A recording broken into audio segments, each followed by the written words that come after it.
Greg used to interview movie stars, but now they're doing a podcast. Hey everybody, it's Matt Levitz.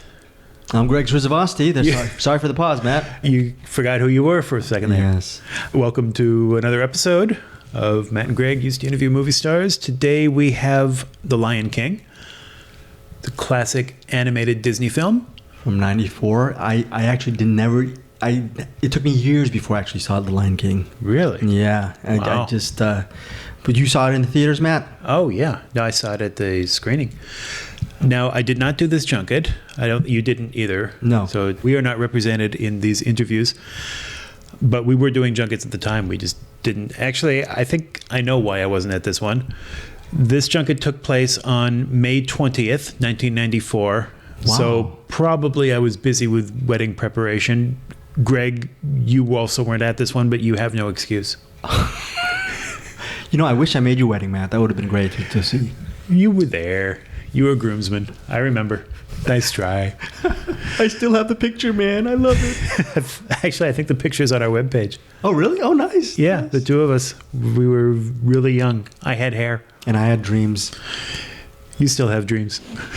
I don't have hair. Regarding the Circle of Life, we have The Lion King is this is a big show. Because it's basically a double episode, right, Matt? It is, yeah. We broke them up. We broke this movie into 2 episodes, and we're releasing them both on the same day, the same time. And the reason is because there are 12 interviews, and even though they average only about 17 or 18 minutes each, it still felt like cramming them all into one episode would make the show run really long. And granted, our shows tend to do that anyway, but this would have been even longer. And I didn't want to drop anybody because even though the average movie fan listener is probably more interested in the voice talent than in the animators, I also like to think that this show can offer great value to film students or animation aficionados, just anyone who cares more about how a film was crafted than they do about hearing big name stars. So the solution that made the most sense was to separate this into 2 episodes, one of them featuring the actors and the other featuring the filmmakers. So you can decide whether you want to listen to one or the other or both. You know, we're putting it all out there. Consume it however you want. So as we were saying, Greg, you and I weren't there, but there are several familiar voices.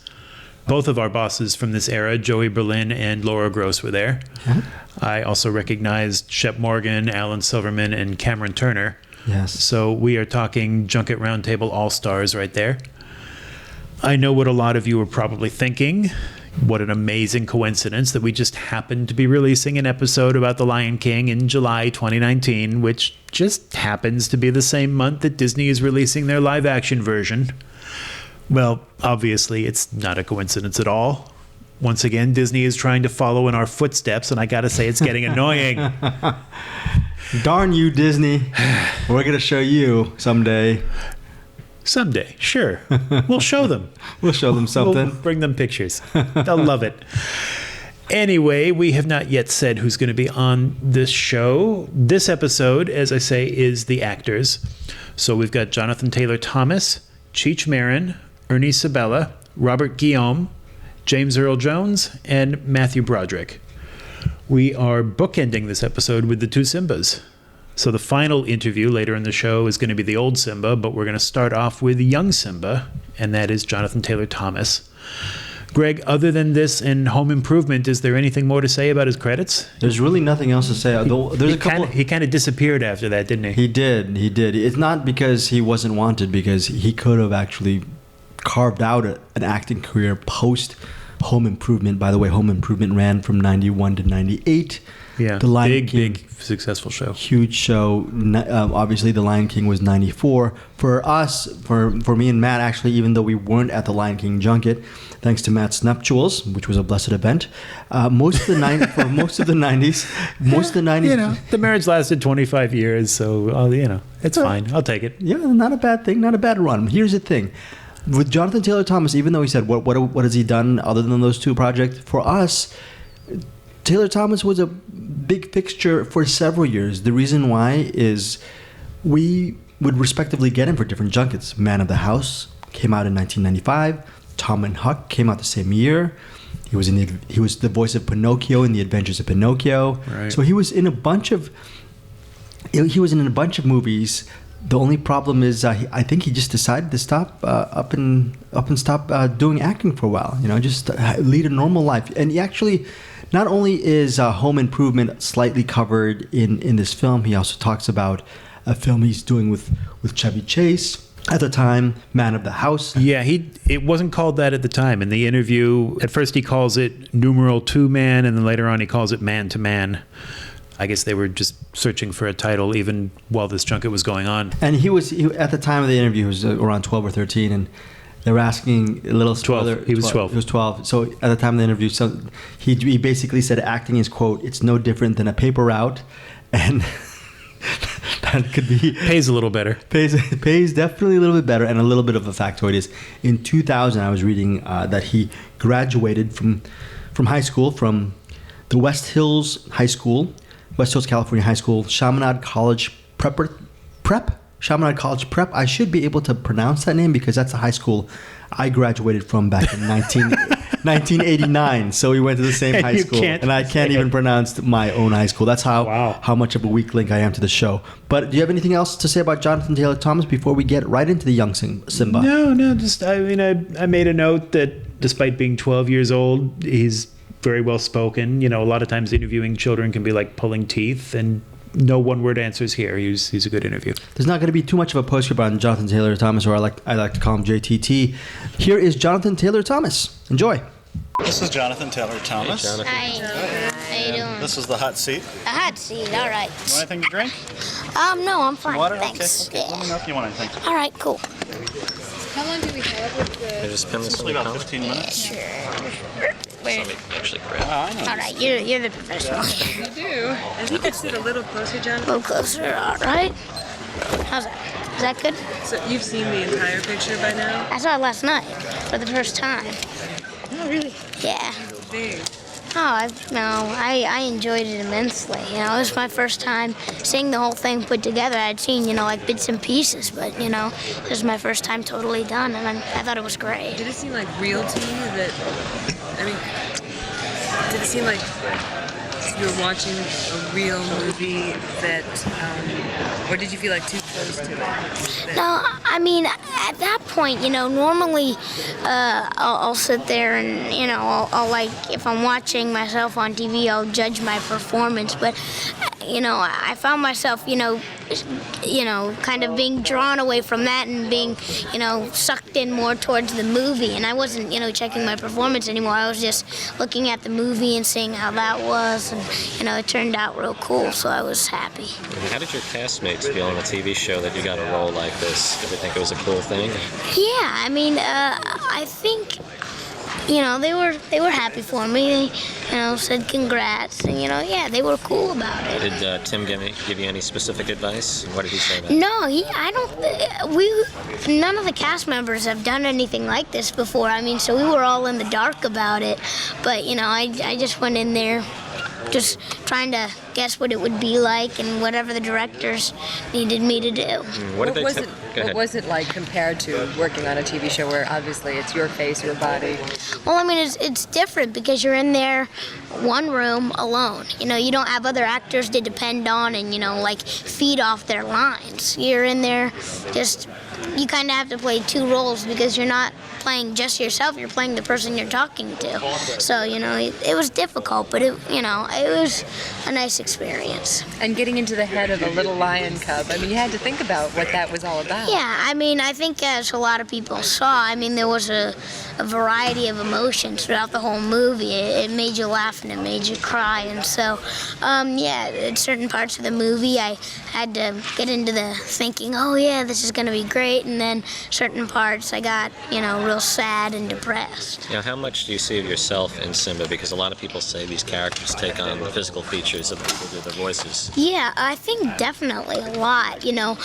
What they do is when you're recording a voice is they will put a video camera on you, and when they send the recording to the animator, they also send the tape so that, he can get some of the facial expressions when they're doing the lines. And I saw it with my mom and my brother, and my mom went, "Oh, that looks so much like you, when, that expression." And so that was real neat, just kind of have some of my expressions captured How on did film. you feel when you grew up that you became Matthew Broderick? Yeah, that was pretty interesting. I knew that was going to happen, but that was pretty cool. It was all of a sudden transformed into Matthew Broderick, so, Don't mind me, I'm just going to steal your Lion King sweatshirt. All right. Even though it is an animated film, you do have to go through this really traumatic, horrible tragedy of, losing the father, which is something that a lot of the producers have been asked, will kids be able to deal with this? Was that a difficult thing to convey on, through your voice? And do you think it's okay for kids to see that? Yeah, I think it was. It was difficult because, that was one of my concerns is how are kids going to react to this. But I think what's the most important thing is that after, the father does die and there is this horrible tragedy, there's a quick, pick-me-up with these two characters, Pumbaa and Timon, that come into this, real bad situation. And, they're hilarious and they brighten up the whole thing. And so I think kids will be able to deal with it because, you're automatically lifted back up with these two, hilarious characters. You said you went with your mom and your brother. Is he younger or older? No, my brother's older. What did he have He's to say? 16. That's what's nice about Disney movies is all ages can come see it and enjoy it. And my brother liked it. He thought it was cool. What was your favorite Disney movie up until now, do you think? Probably Aladdin. I liked that a lot, it was really, really funny. And so, I like funny movies, and that's what I liked about this one, is it was sad and it was funny. Jonathan, Yep. sorry, what were some of the more difficult things for you to do with this film as far as coming up with the right giggle or the right laugh or sounding like you were crying? Well, yeah, definitely that sounding, like I was crying. You had to, dig deep for the emotion and, there a lot of panting because Simba's always running from the hyenas and getting into trouble, so a lot of that. And, there was one part when he goes to the elephant graveyard and he slides down the backbone of an elephant carcass, and he kind of goes, as he hits the vertebrae. And that one, we were just trying to find the right sound, and finally, I pretended like I stuck my finger in an electrical socket, and I went like that, and they got the sound. They liked it, so that's how they got it. But you said you did all of your voice tracks in by yourself, so you weren't with any of the other actors or even playing off each other at any time? No, not at any time. And the only people that were there were, my mom and the director and the producer and the engineer. They were back, in a little room, and they could talk to me over the overhead mic, and that was about it. So when you were having a conversation with Nala, those lines were all in your mind? Yeah, actually, no, I take that back. One part, a short speech with Nala, we were both there at the same time, and that was it, though. The rest of it was done alone. And that was it.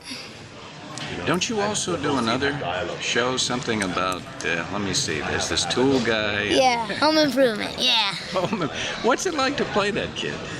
It's a lot of fun. Randy Taylor, he's, real mischievous. He's actually a lot like Simba, He's always into something else and, kind of getting into trouble and, he's always on a new adventure. But, yeah, we have a great time doing the show. And Is this you in real life, Jonathan, like this guy on the show? yeah, I think there are a lot of similarities. There's, quite a few differences. But, yeah, it was, all the real active and fun stuff was fairly easy for me to, play because, that's pretty much me. Some of the real heartbreaking stuff, that was kind of hard to dig for, but, that I like a challenge, and I just kind of went for it. Why do you think the show Home Improvement is so incredibly successful? What do you think it is about it that... I think, as far as the siblings are concerned, I think they can all brothers and sisters and, family members can relate to that if they've grown up in a house with brothers or sisters. You always have that, big guy picking on the little guy annoying the big guy when he has friends over. And I think with the parents, I mean, they deal with a lot of adult issues, and I think the adults can relate to it from that standpoint. It's an all-American show, and it's a family show, and I think people, they just like it, you know. Does Tim let you play with any of the power tools off camera? No, I'm not allowed to touch them. But the car, the hot rod that he's building on the show was finished. And sometimes he lets me, you know, I've been able to, you know, sit in that thing and not really play with it, though, because if it breaks, we're in big trouble. Now, Jonathan, how has your life changed since the show? I mean, people must see you on the street and want your autograph. And is that cool or is it not cool? Oh, no, I mean, it's fine. I enjoy talking to people, as you can say. I talk. But, you know, yeah, it's changed as far as that. People come up to me, which I don't mind. I mean, it's fine. What do they say? You know, they just compliment the show, and that's great. I mean, that's why we do it, is for, you know, people to watch the show and enjoy it. What about your own friends? Your own friends, do they treat you the same as they used to, or differently? Or? No, most of the kids, my friends that I knew before I got on Home Improvement, they're cool about it because they know what I'm really like, and, you know, they know that I haven't changed since I got that. And, you know, I mean, they've known me for a long time. So, I mean, they're my friends because of, you know, who I am, not because of, you know, I'm the kid on Home Improvement. Is there stuff you can't do because of the show? No, not necessarily. I mean, I play sports. The only thing is less time for fishing. That's about it. You know, I've played soccer for 8 years. I play basketball. I play roller hockey. You know, and I hang out with my friends and just continue to have a normal life. But you're a big fisherman? Oh, yeah. I love to fish. It's my favorite thing to do. What's the biggest fish you've ever caught? I went to Alaska 2 years ago and caught a 70-pound halibut. And that was about 5 pounds more than me when I caught it. So. How did you reel in something that was 5 pounds more than you? Strength. No, I don't know. I just tried to, you know, yank him out of there, and I was like determined to get this fish in. You know, the skipper of the boat was holding on to my shirt. He didn't want me to go overboard, and so, you know, I just wanted to get this fish in the worst way, and I finally did. Did you get a picture and then did you eat it, or what did you do? Yeah, we got a picture of it, and some of them we let go, some of them we kept. And I prefer to let them go, but at that point, you know, I mean, maybe the skipper wants it, you know, if you don't want to keep it, and halibut tends to be good fish, and so, you know, some of my relatives, they love it, so we gave it to them, and, you know. So what's Tim really like? Oh, Come on, it won't go beyond this table. Oh, no, he's a great guy. I mean, he's hilarious. You know, he's been doing stand-up comedy for 13 years, and, you know, I mean, he's funnier. People ask me, is he really that funny, you know, off the set? And I go, yeah, he can say stuff off the set that he can't say on TV, so he's even funnier. Do you know anything about the Santa Claus?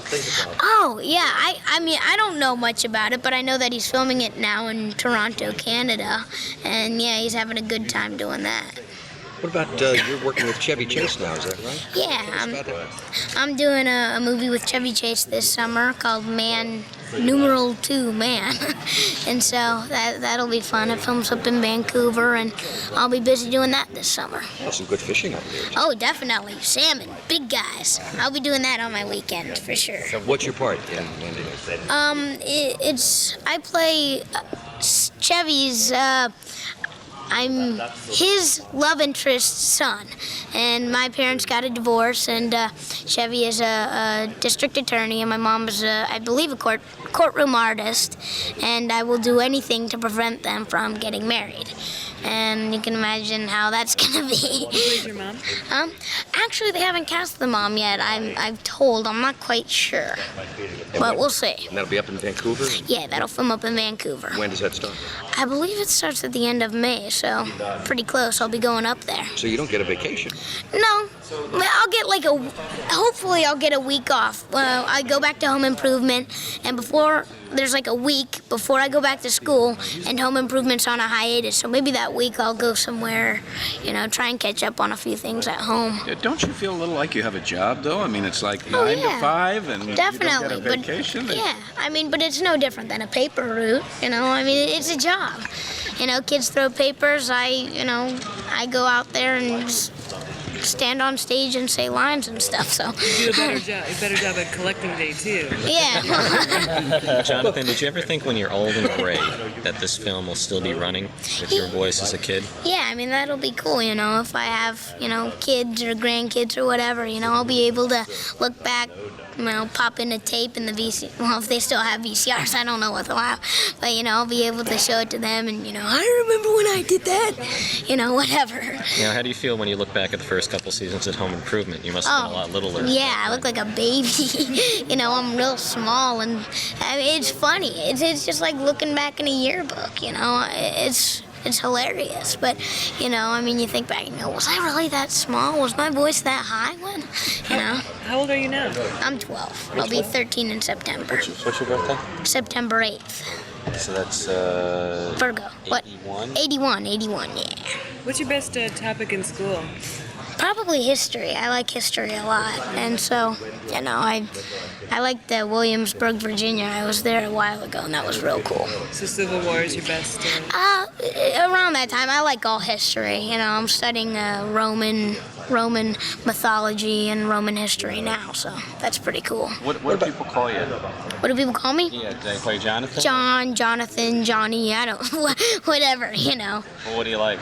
Jonathan, John, Johnny, any of those are fine. I answered anything, really. What about acting as a career? I mean, here you are, 12 years old. People are saying, what are you going to be when you grow up? What do you think? Can you do this for the rest of your life? I don't know if I could stay in front of the camera the rest of my life. I think I could stay in this business. No matter how kooky it is, I'll always be attached somehow. But I'd like to direct, be behind the camera instead of in front of it. I don't know about in front of the camera for the rest of my life, though. I mean, it's great now when I'm having a blast, and I can say, I'm just having a good time. But I don't know about the rest of my life. We'll see. Was acting something you wanted to do and sort of bugged your parents about? Or? Yeah, for the longest time. And I was born in Pennsylvania, and I moved to Northern California. And it was like I saw this advertisement on TV. And it was just something that I clicked, and I said, I want to do that. And it wasn't real practical. In Northern California, there's only so much work you can do. And I started taking modeling lessons, and I worked out at San Francisco, which was, the big network zone at that point. And then talent agents suggested that I come to LA, and I've been here since. Yeah, how do you Your mom feel and dad just went, okay, that's fine?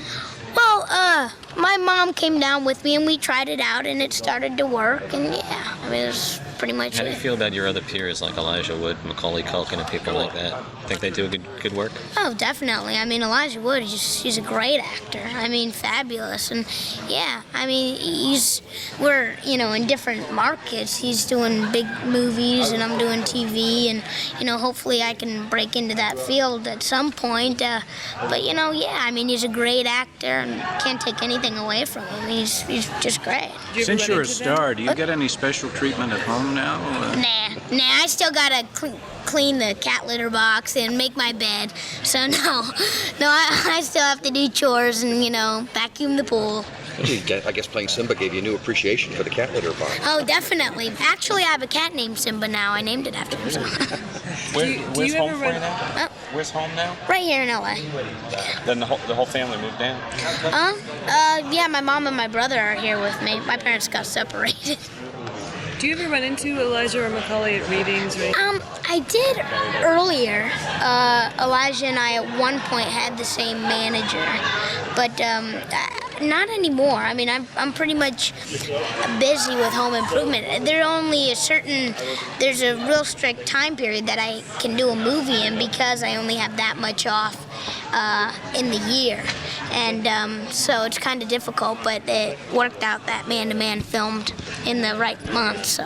What summer film are you most looking forward to seeing? Well, I'm looking forward to seeing how The Lion King comes out, seeing if people like it. I don't know, let's see, I don't know. Flintstones. Oh, the Flintstones, yeah, that should be good, John Goodman. That should be pretty interesting. That looks pretty cool. I don't know, what else is coming out? Let's see, Wyatt Earp, I like that. I like all, period movies. That's pretty cool. We've got to move on. All right, thanks. All right. Sure. Yeah, sure. You're a cool kid. Thanks. All right. Oop. Right Expect to here. see With a much better vocabulary than Yeah. most adults. All right. Thank you very much. Thank you. All right, that was our interview. Actually, all right, that's the interview with John. We weren't there. All right, It's not our interview. that's the interview for Jonathan Taylor Thomas. Matt, do you have any postscripts on JTT? Yeah, I got a couple. I do have to admit I raised my eyebrows when he said that he was cast in this, that none of the other actors on Home Improvement had ever done a voice in an animated film before. I was kind of like, wait a minute, you have heard of Buzz Lightyear, right?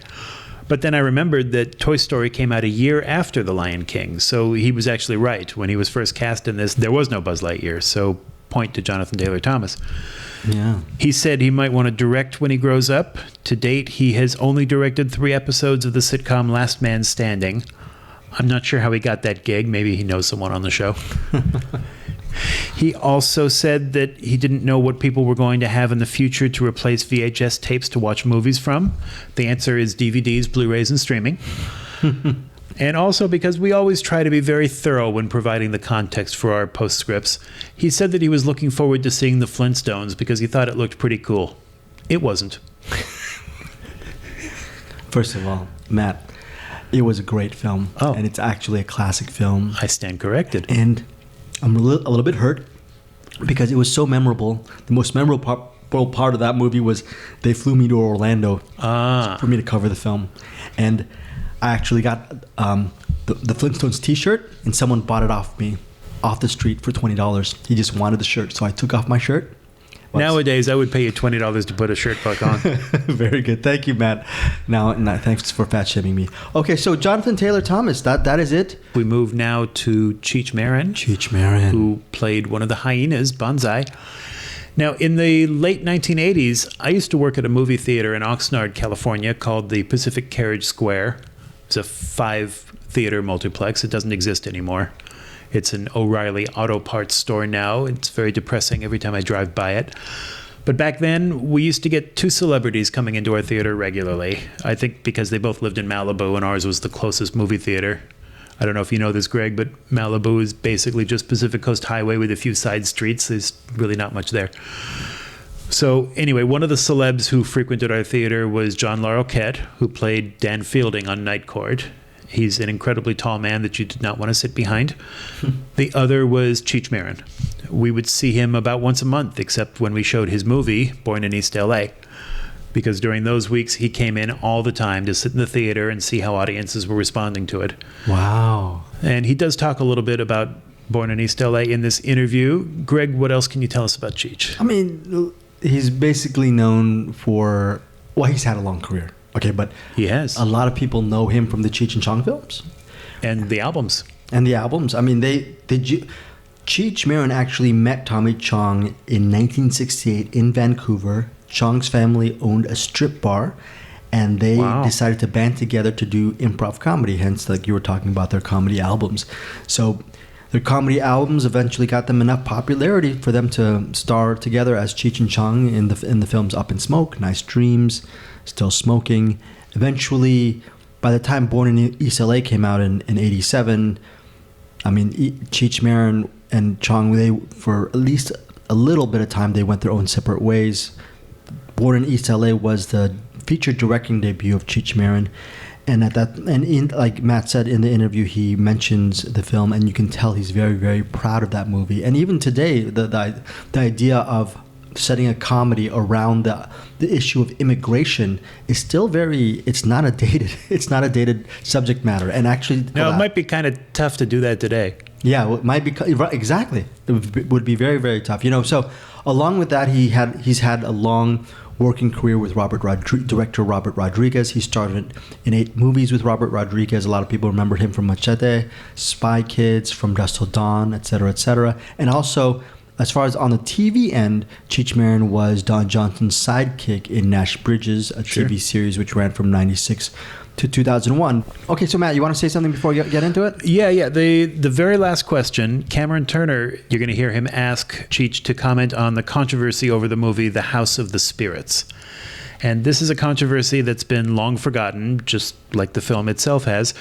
But to give you that context, that movie is based on a Spanish language book called La Casa de los Espíritus, which takes place in Chile, and it's about a local family. But when they made the movie, which came out in 1993, they chose not to use any Latin actors. They cast Meryl Streep, Jeremy Irons, Winona Ryder, and Glenn Close, who collectively are the opposite of Latin actors. This is the sort of thing Hollywood has done a lot over the years, like having Madonna play Eva Perón, for example, or whatever Emma Stone was doing in Aloha.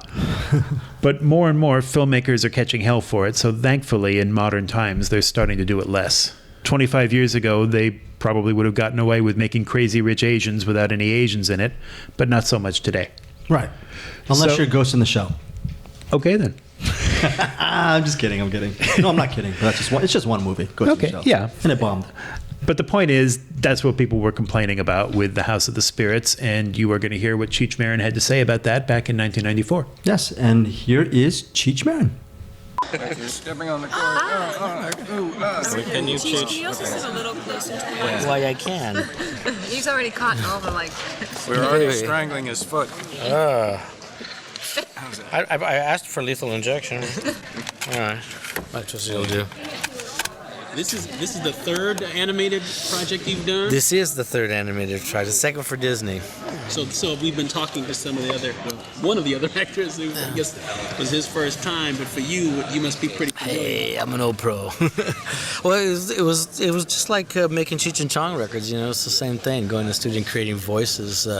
It's just that you get some kind of visual picture at the end.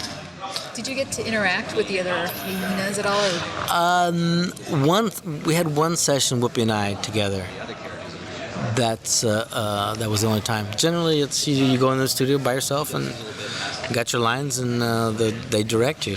You have that laugh. Where did you come up with that laugh? A little shop off Melrose, I got it, and it's like they were having a sale. I picked up a couple. You know, I don't know. You know, what happens when you get in the studio is that they keep pushing you. The animators and the directors keep like, okay, do that laugh, but louder and more, you know. So all of a sudden, you kind of your voice gets hoarse enough, where there it comes, you know. Are you able to demonstrate for us, since we're radio, the evolution of the laugh, like what you? Well, laugh would kind of start like, and they said, okay, now faster. And then I can't even do it now because I'm hoarse. I can't do it now because I'm hoarse, but it gets. I can't even remember how I did it. Does it come to you easily to laugh, because laughter is a reaction? Yeah. No, that's what comes easy to me. I can't cry very well, but laugh I can do. Yeah, that's one of the easier things. I don't know why. Now, in playing a hyena, you guys put a humorous spin on these guys, but they are sort of seen as the dregs. As the bad guys. Well, that's pretty much up their hyena's alley there, you know. I think we did them a great service thank you very much, by injecting some kind of humor in them, you know, because they're pretty much scavengers, you know. Don't you think you're giving hyenas a bad rap, really, now? God, I hope so. Yeah, absolutely. Well, actually, we're injecting them into a sense of humor that heretofore unseen in hyenas. Did you go look at some real hyenas and get a sense of no. How they breed, how they move? No. Well, the breeding part of that went pretty cool. No, they just kind of come in and say, here, you're a hyena. Okay, I could do that. It's like Chihuahua on steroids, okay. What was the scene like, the session like with you and Whoopi together? It was kind of cool because it was like a big session, you know. It was like everybody was there, all the suits were there, and God, was that the first session I had? It was either the first or second session we did for this thing, and like a lot of the music people were there, and there was lights, action, camera. They were doing it on the news and blah blah blah. So it was kind of pretty much under the spotlight. And I think Whoopi was that was like her 7th stop of the day, you know. So she was kind of, can't we get this over with? How many sessions did you do? I think I did about 5 or 6. That's all. Yeah, not that many. Did they show you drawings of your character? Yeah. Does that help? Really? Yeah, you know, what they do is they show you drawings and you kind of try to figure out what this guy's voice looks like, coupled with your own. You know, they keep wanting you to go for your own voice rather than make some kind of really left field character.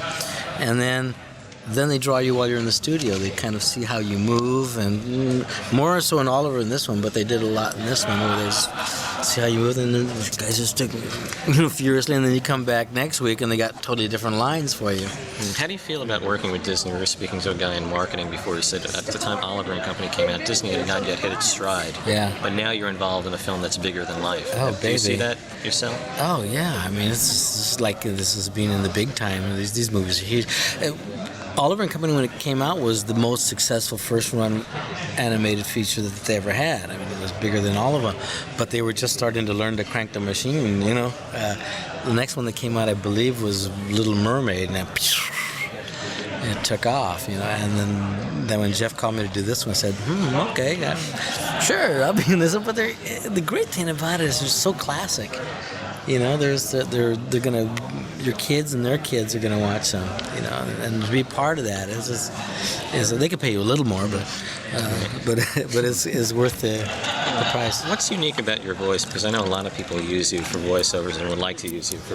Do you find any unique quality in Cheech Marin voice? It's that guttural kind of street hip, but with a sense of humor and amiability. Amiability. That's the word I was looking for before. Amiability. I don't know what it means, but I said it. And it's kind of funny and familiar at the same time. It's one of those kind of voices like James Earl Jones, man. You know that's him as soon as he opens his mouth. Well, I'm sure a lot of executives now think back to their childhood and listening to Cheech and Chong records, and they're like, hey, let's not enough of them, right. but some. Hey, please. Can you talk a little bit about the legacy of Cheech and Chong? I mean, still, generations have come and gone, and still you guys. Unbelievable, isn't it? Didn't that surprise you a little? Yeah, no, not really. You know, it's like, in the years that we were touring, I would look across the footlights and I would see this whole generation spread. Grandmothers and mothers and fathers and little kids, and we're appealing really across the board. The thing that surprised me that it continued is that because of the invention of video. Cheech and Chong's movies are one of the highest rented videos of all time. They're always out in every store you go to. Every weekend, they're always out. Becomes like a rite of passage, you know, for teenage years. They just order pizzas and smoke joints and watch Cheech and Chong movies, you know. Now, if a movie like Up in Smoke came out nowadays, you think it would work just as well as it did? Yeah, sure, absolutely.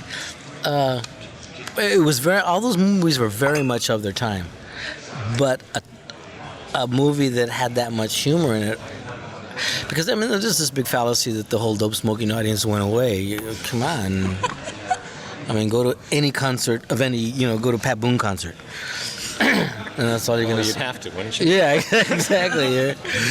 What would you, if somebody wanted your recommendation of any of your movies, actually, what would you like to see them pick up in the store? I would say Up in Smoke and Born in East L.A. Next movie, there's something in all of them that I like. I would Up in Smoke. What do you think of A Million to One that you just mentioned? I haven't seen that either. The truth, I haven't seen it, so I can't really comment. But I had fun doing it. I came in for a day and just did a little character for him. And what was special about Born in East LA? Well, it represented my first solo project, and also it was a combination of some kind of a statement about societal issues combined with comedy, and for me it harkened back to classic kind of comedians like Charlie Chaplin that could combine both of those things in a broad comic format that I mean, if I was going to a studio today and say I want to make a comedy about immigration, you know, they just laugh at you, and it's kind of, no, I don't think so, it's not a funny subject. But it was a funny subject. There is humor in it, but there's tragedy in it as well. It's how to combine those elements, tragedy and humor, in a form that's not leaden.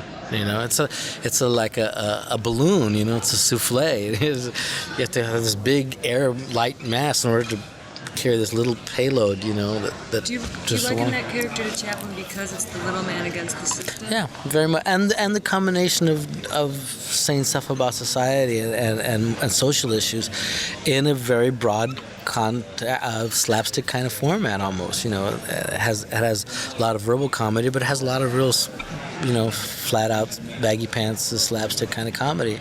To make those elements work together does harken back to Chaplin. Did Springsteen? Talking a bit about the records that you guys put out in the 70s. I remember that it was such a requirement for all of us to go out and buy them, and then we wore the grooves. Oh, bless you, my children. I'm wondering what sort of reaction you get from people of what their favorite routines are. If it's the drive-in movie. Oh, it just goes so across the board. I mean, for the most part, I don't remember a lot of the routines, until people come up and start telling me them. And I, is that from a movie or a record or something? But that did happen that I just like is the reason I got into comedy, is so that the stuff we did was incorporated into people's everyday speech, or lines that they trade between their buddies forever. Whenever they see their other buddy, they always say, "Hey, what's happening?" or "Hey, dude," or And that's how I was when I was a kid growing up. All my favorite comedians, and then I would always incorporate their stuff with my buddies. And to get into that position, it was like, that's why I did it. Did you stay in touch with Tommy? Yeah. Did you still? I don't know where I was. Did you stay in touch with Tommy? I don't see him much. There was the breakup was okay. It wasn't great, but it wasn't bad. It was just kind of, we just didn't want to work together anymore. But he's out there doing stand-up now, so he travels a great deal. Didn't you ever come close to getting back together? I mean, you guys could have continued making a fortune. I think so. I think it just kind of, it was the real classical creative differences. We really came to that point. Usually groups cite that as they can't stand each other anymore. That was the element of that, but it really came to, he wanted to do one thing. He wanted to stay kind of doing those 3-chord dope movies, and I didn't. I just didn't. I couldn't do them anymore. I had used all my dope jokes, and I wanted to move on. I thought we could incorporate other things in the mix, and he just didn't want to do that. Going back to those comedy albums, I guess it's like a dying art form now. I don't think anybody can make them nowadays. Like, if you put an album like Sleeping Beauty out now, I don't think it would sell at all. Probably not. It was very much of its times, but I think you could put albums out that people wouldn't. Hey, man, comedy was dead when we did it. When we started, and then we used to go around the clubs and they go, "Oh, no, we don't use comedies because comedy's dead," and we every once in a while maybe we'll have the Firesign Theater here and that's it. And we say, okay, well, how about you? Our savior when we came to town to LA was black clubs, because we grew up in black neighborhoods, both of us, and we knew that humor. And so, and black clubs played American Money, where the white clubs wanted you to play for free, man, hootenanny nights, and that kind of shit. And so we in L.A. the black clubs had a real traditional format of professional MC would come out and introduce a floor. It was a floor show. They had a professional MC with a professional comedian would come out, and then the group would come out. It was like, so we fit right in, and then all of a sudden, a lot of our material started being black. Do you have any projects coming up that combine that social commentary and humor? Why, it's funny you should mention it. I do. In October, I'm starting another movie that I wrote called Angel of Oxnard. And it's one I've been trying to get off for a zillion years, and finally it looks like it's going to happen. Is that the one about the miracle? Can you tell us? Yeah, it's a story of this little guy who works in a little UHF station in Oxnard. It's like the home shopping network of Oxnard, Channel 62. And somehow, inadvertently, his face appears on a tortilla. And it sets in motion this whole string of seeming miracles that transpire in this little town, and it kind of brings the community together, and he becomes this kind of little local hero in the town. It's very much like Meet John Doe with a little magical realism thrown in.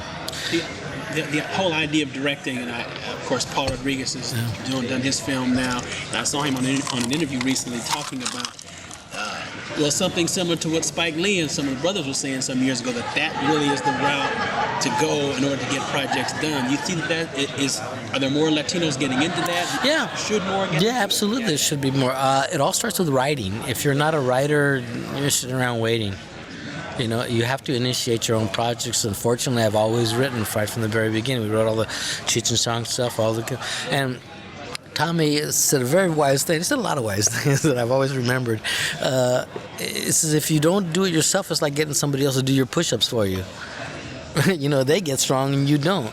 So maybe you're not so strong when you first started, man, but all of a sudden you start doing it, man, you got chops after a while. I'm a much better filmmaker now than when I first started doing this. Even through a period of not making any films, my perception how to make films and what's involved and how to write them is much greater now than even Born in East LA. The next one that'll make it's a quantum leap from that, because my visual style has evolved, even though not having been able to film. Do you see yourself as a standard bearer in that sense to the Latino community, or do people try to put that mantle on you? I think the great thing about being Latino is you're all standard bearers, man, because it's like, there ain't, it's like... Is there a new momentum now for Raza to be able to do projects like this and get them fame? It's always difficult. It's always difficult, whoever you are. But I think we're in one of those kind of deals where it's the tide. It comes in and then it goes back, and then it goes out a little farther, and maybe it doesn't go back so far this time. I think we're in a phase where maybe it's not going to go back so far, because what you have is the first generation of Latino filmmakers, myself, Eddie Olmos, Luis Valdez, have already gone out, and now they're getting ready to make another surge. And then there's a generation behind them that are coming allied with other Chicano or Latino filmmakers that are starting to have projects that are not only ethnosyncratic but also mainstream. You have Mexican producers. Luis Mandoki just came out with A Man and a Woman. Mexican producer Alfonso Arau is now going to make a mainstream Hollywood film. Many more. And, Culture Clash has got a deal. Cheech is going to make another movie. Luis Valdez is more, and then we're getting into TV more and more. So it's going to, the recession. When we recede, I don't think it's going to be back as far. And then there'll be another push into it. Any TV in your future? God, I hope not. I'm going to do another Cisco Kid. We're just negotiating for that right now with Jimmy, and I think Luis will direct, and we'll see. I think sometime in the fall. Cheech, also to change the subject real fast, do you believe in the legalization of marijuana? Yeah, I do. I think it should be treated like alcohol. I mean, with not a judgment value whether it's good or bad for you, because it's just a fact of society that is the preferred intoxicant of a big generation of things, and I think that it is almost it's quasi legal right now, depending on where you go and in which state. I do think I think the decriminalization of marijuana will do a lot to bring down the crime rate in our country. Do you still partake, or have you curbed it? Hey, this is a Disney movie. Hey, this is a Disney movie we're talking about. I refuse to answer on the grounds they might not hire me to do another hyena. Did you really take on the House of Spirits controversy? No, because that smelled like it was gonna die. It just smelled like it was gonna die coming out of there. So I just let it die. But in a general way, are you concerned about the idea? Well, yeah, sure. I mean, you get a project where like everybody is Latino in the writing of it, in the book, and there's no Latinos, and maybe one European, that don't represent Latinos rather than Europeans. And if Banderas is a fine actor, and they're all fine actors, and it's a real fine line between letting actors do what they do, act any parts, and being aware of the denial of certain segment of actors that are not being given access to the roles they should naturally play. If it was a level playing field, it would be another question, but it's not a level playing field. Okay. Thanks a lot. Thank you. Is it going to be your face on the tortilla? Yes, ma'am. Yes, sir. We hope. When does that go into production? October. Actually, no, it did not start production in October. Cheech was talking about the movie that he was planning to start filming almost immediately after this junket, which he wrote and was going to direct and star in, called Angel of Oxnard. He talked about this movie a lot in this interview, but it didn't happen. So far, that movie has not been made. But interestingly, in 2008, 14 years later, it almost was. There was a big announcement everywhere that Cheech had the green light to make Angel of Oxnard with High Road Entertainment, but then it didn't happen then either. This is a movie that's been canceled twice. And in fact, Cheech hasn't directed a film since Born in East LA in 1987. Hopefully this one will come together for him at some point, if for no other reason than to create a bunch of jobs for my neighbors in Oxnard. Hire local, Cheech. So he also said that they were negotiating to make a sequel to the TV movie The Cisco Kid with him and Jimmy Smits. That never happened either. He was asked about whether there were plans for him to reunite with Tommy Chong, and he said that there weren't. This was 1994, and he was telling the truth at the time, but years later they actually planned to make another movie together, but then Tommy went to jail for a little while in 2003, and then when he got out they couldn't find a project that they both liked, so by 2005 that idea was scrapped. Instead, they reunited for some live shows as part of the Light Up America comedy tour in 2008. Then in 2009 they recorded 2 shows in San Antonio and put that out as a live DVD. Since then, they've done a few things together, such as an appearance on The Simpsons in 2011 and an episode of Tom Green Live in 2014. So they're still very friendly with each other, and they clearly know they're a bigger draw together than apart. We keep hearing rumors that they're still trying to put a new movie together, so, knock on wood. Yeah, I mean, you never know, right? Sometimes you do, but in this case, I don't. So that is Cheech Marin? It was. One of these days I will watch Born in East LA. I definitely want to check that movie out. I really love this upcoming interview with Ernie Sabella. Yeah. The voice of Pumbaa. Right. The thing I liked about this Ernie Sabella thing is I had no idea who this guy was. I'm not as well versed in this universe as you are. The fact that he has a lifelong friendship and collaboration with Nathan Lane. He mentions that in the interview, and there's some really wonderful anecdotes that I'm sure we're going to get to in the postscript, but I don't want to spoil any of this stuff. But if you want to listen to some of that chemistry between Sabella and Nathan Lane, you're going to get that with this interview. Well, there was some chemistry with Ernie Sabella and me. I've got a quick little story. Years ago, my company did the electronic press kit for one of the Lion King direct-to-video sequels, The Lion King 1.5, which was called 3 at the time, but then they changed it. So I flew to Las Vegas to meet up with a local camera crew and to do an interview and a voice session with Ernie Sabella. Part of this shoot day involved him voicing a scene as Pumbaa for our cameras, and so it was my job to stand off camera and read Timon's lines. And as a huge animation fan, that was really surreal because I was actually doing a scene as Timon with the real voice of Pumbaa. We can add that to one of the long list of moments where I found myself asking, how is this really my life? He was a super nice guy, as you will hear in this interview. It was a fun day. Now, Greg, you can talk about his film and TV credits, but before we get to that, I just wanted to list some of his stage credits first. Ernie Sabella came into prominence in Guys and Dolls in 1992 as Harry the Horse, alongside Nathan Lane, who, as you mentioned, is the voice of Timon in The Lion King.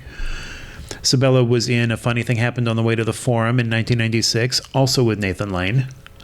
He appeared on Broadway in Chicago as Amos Hart, Mr. Cellophane, Man of La Mancha in 2002 as Sancho Panza, Sweet Charity in 2005, and Curtains in 2007. And Greg, I also wanted to quickly mention just a couple of his on-screen credits before you get to the bigger picture.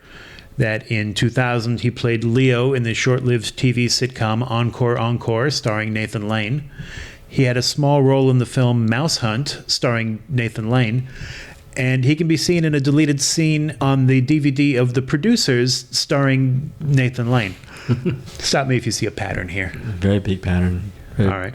But along with the Nathan Lane stuff, he started off his career in 1980, starring in the TV series Broadway on Showtime. He was in St. Elsewhere, Newhart, Alice, a litany of popular shows from the 80s. Not major roles. I mean, were these mostly like kind of one episode here and there? Yeah. Character parts. He had a recurring role in Knots Landing, the soaper from 1983 to 84. He was in it for 2 episodes. He was in the TV series, I believe It's Your Move from 84, 85, if I recall that. That was Jason Bateman as a kid. Yeah, Jason Bateman as a kid. David Garrison. Yeah, I love that show. I wish it was still on 35 years later. It would be a very different show now because it was about him being a kid. Yeah, that was a fun show. Matt and I grew up on that show. And he was also in 22 episodes, which is interesting, of the hit series Perfect Stranger, playing Mr. Donald Twinkasetti. What's interesting about that is that Perfect Stranger co-stars Mark Lynn Baker, who's also spent a lot of his years and work on the stage as well. So, I mean, and Bronson Pinchot, who is best known for Matt and Greg used to interview movie stars, True Romance episode. Yes, please find that True Romance episode. It's a good one. So, along with this, like you were saying, as far as animated stuff, Pumbaa, he was in the TV series. He voiced Pumbaa in the TV series House of Mouse from 2001 to 2002. Oh, he's been Pumbaa all over the place. Pumbaa, he voices it in the Disney parks and in toys. He's made a very good career out of Pumbaa. Yeah, so basically there's Nathan Lane, there's a bunch of TV credits, but pre-Pumbaa, but post-Pumbaa, it's been all about Pumbaa and also the stage for Ernie Sabella. Yep. So before we get to it, I just have one more thing. Laura Gross, who is my old boss, she asks him about 14 minutes in about Jeffrey Katzenberg getting mauled by a lion. I actually know exactly what she's talking about. This happened at a Las Vegas convention in 1994 when Katzenberg was promoting The Lion King, and he brought along a live lion because, that's what you do. And the lion wasn't quite as docile as I'm sure he had been promised. Katzenberg didn't actually get mauled, but there was a tense moment where it looked like the lion slapped him in the face. I would bet money that Michael Eisner paid him to do that. But I can actually tell you where you can see this footage. It's in a documentary film directed by Don Hahn, who was the producer of The Lion King. The film is called Waking Sleeping Beauty. You can get it on DVD, and it's a really great behind-the-scenes look at Disney's Renaissance in the 1990s. I recommend it, and I also recommend that you watch the DVD special features on that disc because I produced and edited a number of them myself. That's how I know that the Katzenberg footage is there, because I know this movie really well. I am particularly proud of the audio commentary track that I cut together using a lot of the sound bites that had been recorded for the movie but didn't make it into the film. So definitely go and check that out. It's called Waking Sleeping Beauty. It's a good package, and you will get to see Jeffrey Katzenberg get punched in the face by a lion. Not a lot of movies can promise that. It's, this one and Sophie's Choice. That's it. That's awesome. Well, here we go with here we go with Ernie Sabella. Enjoy the interview, and we'll be right back. Yeah, he talks like that all the time. We heard that you. Oh, I should let them pin you first. Yes. You actually. I feel like a press conference here. It is. We're going to ask you about. I'd like you to meet my Secretary of State. What? Are you now, or have you ever been? Yeah. Right. That you actually went in and auditioned as a hyena first. I did, yes. I didn't get it. You want to tell us about that and then how you and Nathan met in the hall? Right. Yes. I wouldn't be in this movie if it wasn't for Nathan Lane, who I was doing Guys and Dolls with. And we both, on our lunch break, went over to the audition. I went in and read, and they were singularly unimpressed. And he went in and read, and when he came out, they said, would you read these hyenas? There's two speaking parts, just read them both. And he said, Ernie and I'll read them. So we prepared it in the hall, and when the door opened, he said, come on in, Ernie, we're going to read it. So we went into this little tiny booth, and we improv'd. We thought, we're not going to get this movie, so we'll just say what we want. We'll be silly, we'll be funny. And then we'll go back to our job, Guys and Dolls. We don't need this, So we went in and we just exploded. And Roger looked at us and he said, you will be hearing from me. And I could tell it was genuine, and he loved what we did, because he didn't say, stop that. So we went back to work, and we opened the show. It was a real big hit, and people like Jeffrey Katzenberg came and saw the show, And then we got a call 3 months later saying, you got the Lion King, you're playing Pumbaa the Warthog. That's it. I didn't read for the Pumbaa. I just started playing them. So you just went, what did you say, what happened to those hyenas? I did. They said Whoopi Goldberg and Cheech Marin, and I said, fine. I said, and then I realized, we're playing these little bitty parts. It's fine, the hyenas went to stars, And as we got into doing it more and more, Nathan was very excited, which is very uncharacteristic of him. And he said, we're going to be Disney characters. I said, no, they're going to bring in Dom DeLuise and Dana Carvey, and they're going to throw out everything we did, so relax, we got a job, don't get too excited, which is uncharacteristic of me because I'm usually an optimist and I'm always bouncing around going, we got it, but I thought, no, it's too good to be true, it's too good to be true. Your own voice characterization of Pumbaa, how is it, from what we see, how is it different from what you started out with? Is the energy greater or lesser? No, it started that way, and it stayed that way except for greater energy and more intensity because of the situation. If I'm, given sides that say they're running through the jungle and they're going to be eaten, so you heighten that up. But I mean, no, and I actually, I can thank Wallace Beery for this as well because I remember Treasure Island, the original, and Wallace Beery, when it just sticks in my mind as a 7-year-old watching it. And he's talking to the child actor who we all know and love. Jackie Cooper, thank you. And he's saying things like, "Oh, you shouldn't have done it, kid." And I went, I think that's where I want to go. And so I'll start with that. And they'll tell me, "What are you doing?" Or, "That's nice," Yeah. And did they say, "That's nice"? They did. They loved it from the moment I started. This is the first time ever in history that a Disney character I'm damn proud of it. had a problem with gas. I am the very first, thank you, Lord, flatulent Disney character. Actually, I'm the second. If you remember, there was an 8th dwarf, Stinky, but they got rid of him. I remained, I persevered, and I'm here.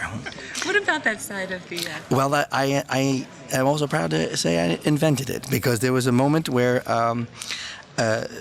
Nathan had a cue for me, and it went something like this. He said, "Hey, do you hear that?" I went, "What?" And he started to laugh, and he said, No, bigger. The mic wasn't on at the time. They weren't listening. They were in a little conference. So they came back and said, "Okay, we're going to take that from the top." Fine. And yada. He goes, "You hear that?" I went, "What?" And they were in tears. And I thought, okay, so what we have here is an environment to work. It's not going to be in the movie, but we're all going to laugh and have a good time. Well, I did the sound, like a dozen times, and Nathan always wanted it bigger. He said, give me. He's in tears laughing. He's in bigger. I said, "Okay, fine. You hear that? What?" And I kept it always small and human. I thought we're cartoon characters as it is. Let's make this human. Let's make him completely embarrassed about it, like, sorry, And so I just kept it human. And I watched it last night, and I was in tears. It was such a beautiful movie. But I couldn't remember, did I make that sound, or is that a pro? Is that a ringer? Did they bring a sound? I can't remember what sound I made, There's also a scene where you belch, and I have brothers that can belch on cue. But, yeah, I can't, and they say that's my belch. I don't remember doing that. I don't know if it was Nathan or me. They said it was me, but I can't do that. I went, something like that. And maybe that's the sound that, after they mess with it, that's what it was. But I couldn't do a regular belch. I just did a cartoon belch, But they love that too. It's just... I just lucked out all the way. Pumbaa is one of the characters that everybody's going to remember, and we're not just thinking this generation, looking ahead for generations. Did that enter into your mind when you said, when that "hey, we got it" feeling hit you? The first thing that hit me when they told me, "You got the job," is, I got a job. I auditioned for something, and I got it. And I fought the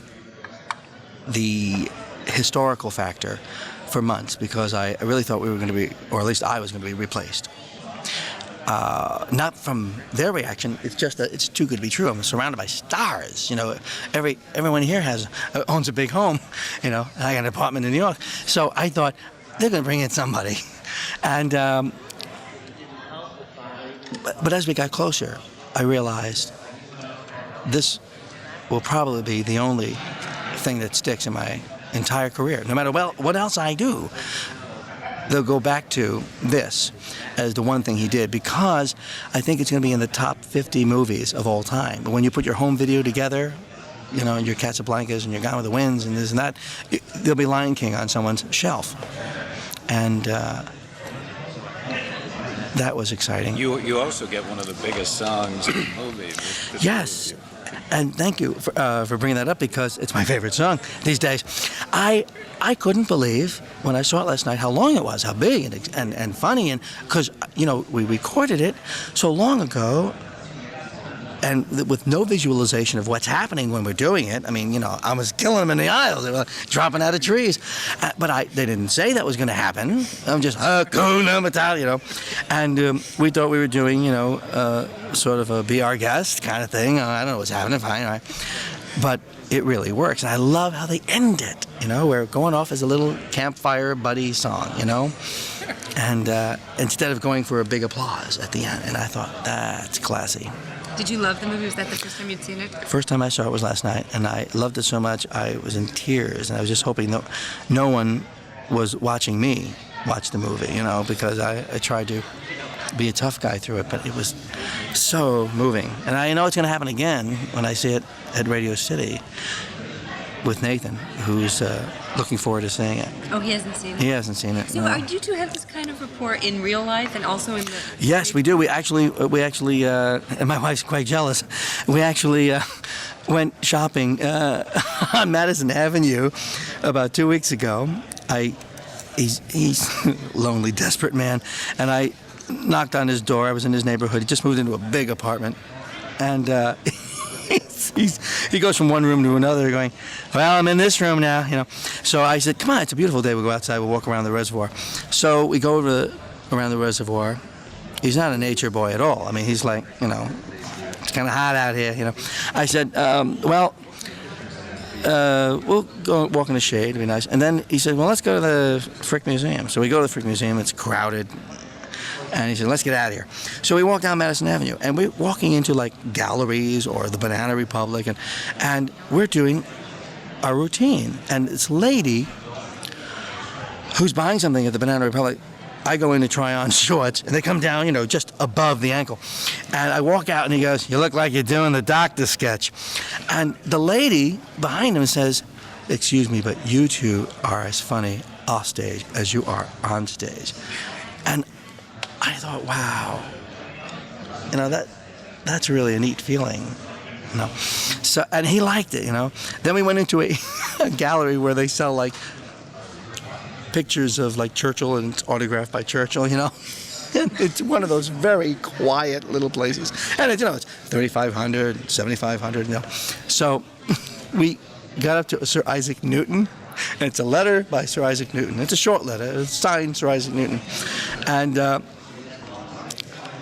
He said, what does it say? As he was walking towards me. And I said, ow. And he got it. And he couldn't stop laughing. He had to run out of the room. And I told Luli, and she said, it's the perfect response. That's my wife. The perfect response. Sir Isaac Newton writes a letter. Ow. These damn apples. So, yeah. And he's doing A Funny Thing Happened on the Way to the Forum, and he wants me to be in it, and so I will audition and jump through hoops of fire to get in it. Do you have a favorite line from this film? From this film? I just thought about that last night. Okay, hold on. I just went blank, but I remember this line. I said, that's my favorite line. It wasn't my character. Was it Nathan's character? No, either James Earl Jones or Matthews. So it would be more serious. Yes, it was a serious line. Yeah. You and Nathan worked together, as you described in real life. But we've been hearing that most of the actors went into the studio by themselves. Isn't that sad? I didn't know they did that. I thought they were in at least with someone else. We were cooking every time we went in there. Was it different every time? Did you do different takes? Well, it was different, but it was the same joy, the same goofiness, Except there was only one hard lesson where we were not funny. We traveled. We had done 2 shows of Guys and Dolls on a Saturday, and we got up at 5:30 to catch a 7 o'clock plane. We flew here to L.A. to record a song that's not in it now. And instead of going to your hotel and we'll record tomorrow, well, we record that day. And neither one of us had the energy to be funny or sing well, and they were not pleased. And when we got back, I stayed a couple of more days with my wife in our house, but he went back. And when I finally went back, I walked into his dressing room, and like a little boy, he looked down and he said, "I'm probably going to be fired." And I said, "No, I don't think we're going to be fired. I think they realized we're not just 9 to 5ers. We put out 1,000%. And when you do 2 shows and then get up early and fly the next day, you got to go to bed, have a nice meal, and go to bed, and then record the next day." You have to decompress. Yeah. Do you think Hakuna Matata will be put out as a single? By Sinatra, actually. Hakuna Matata, what a wonderful thing. Louis Prima. Hakuna Matata. Is it tough to pump yourself up for the Broadway show when you were doing it every night? No, it wasn't. It wasn't. I'm just naturally nuts. I got fatigued on some days, or my back would hurt, or the leg. You know, I had a dressing room on the 9th floor. You know, but no, I was never a drag to get pumped up for it. Yeah. When you were here for the presentations with the animals, were you at all? Was I what? When you were here for the presentations with the live animals, were you worried at all about the lion? Oh, the lion? Oh, yeah. I picked out my exit. Are you kidding? I heard that roar and went, "We're out of here." I mean, Jeffrey is only, 80 pounds? He's going to hold a lion? Give me a break, you know. And the chain was like a bicycle chain. Come on, it's a lion. I could just see him flying through the air. Come back! I don't think the lion. Who wanted to? Powerful. Right. Can you imagine the press in the front row? Forget it. A lot of us were sitting up high. Yes. I sat up high. With Guys and Dolls, and you're talking about doing bringing back Funny Thing Happened Yeah. before 'em. Yeah. What's not coming out today? The classics like that, those stage classics, still live on, and entertainers such as yourself really enjoy getting your teeth into those. But why not? Why aren't we getting material like that from today's writers?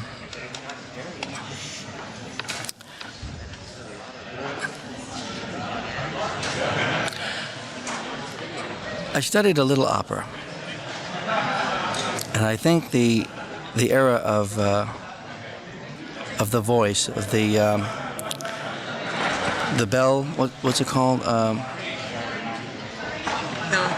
Belle Epoque, and there's another word for the Puccini and Verdi cycle. I think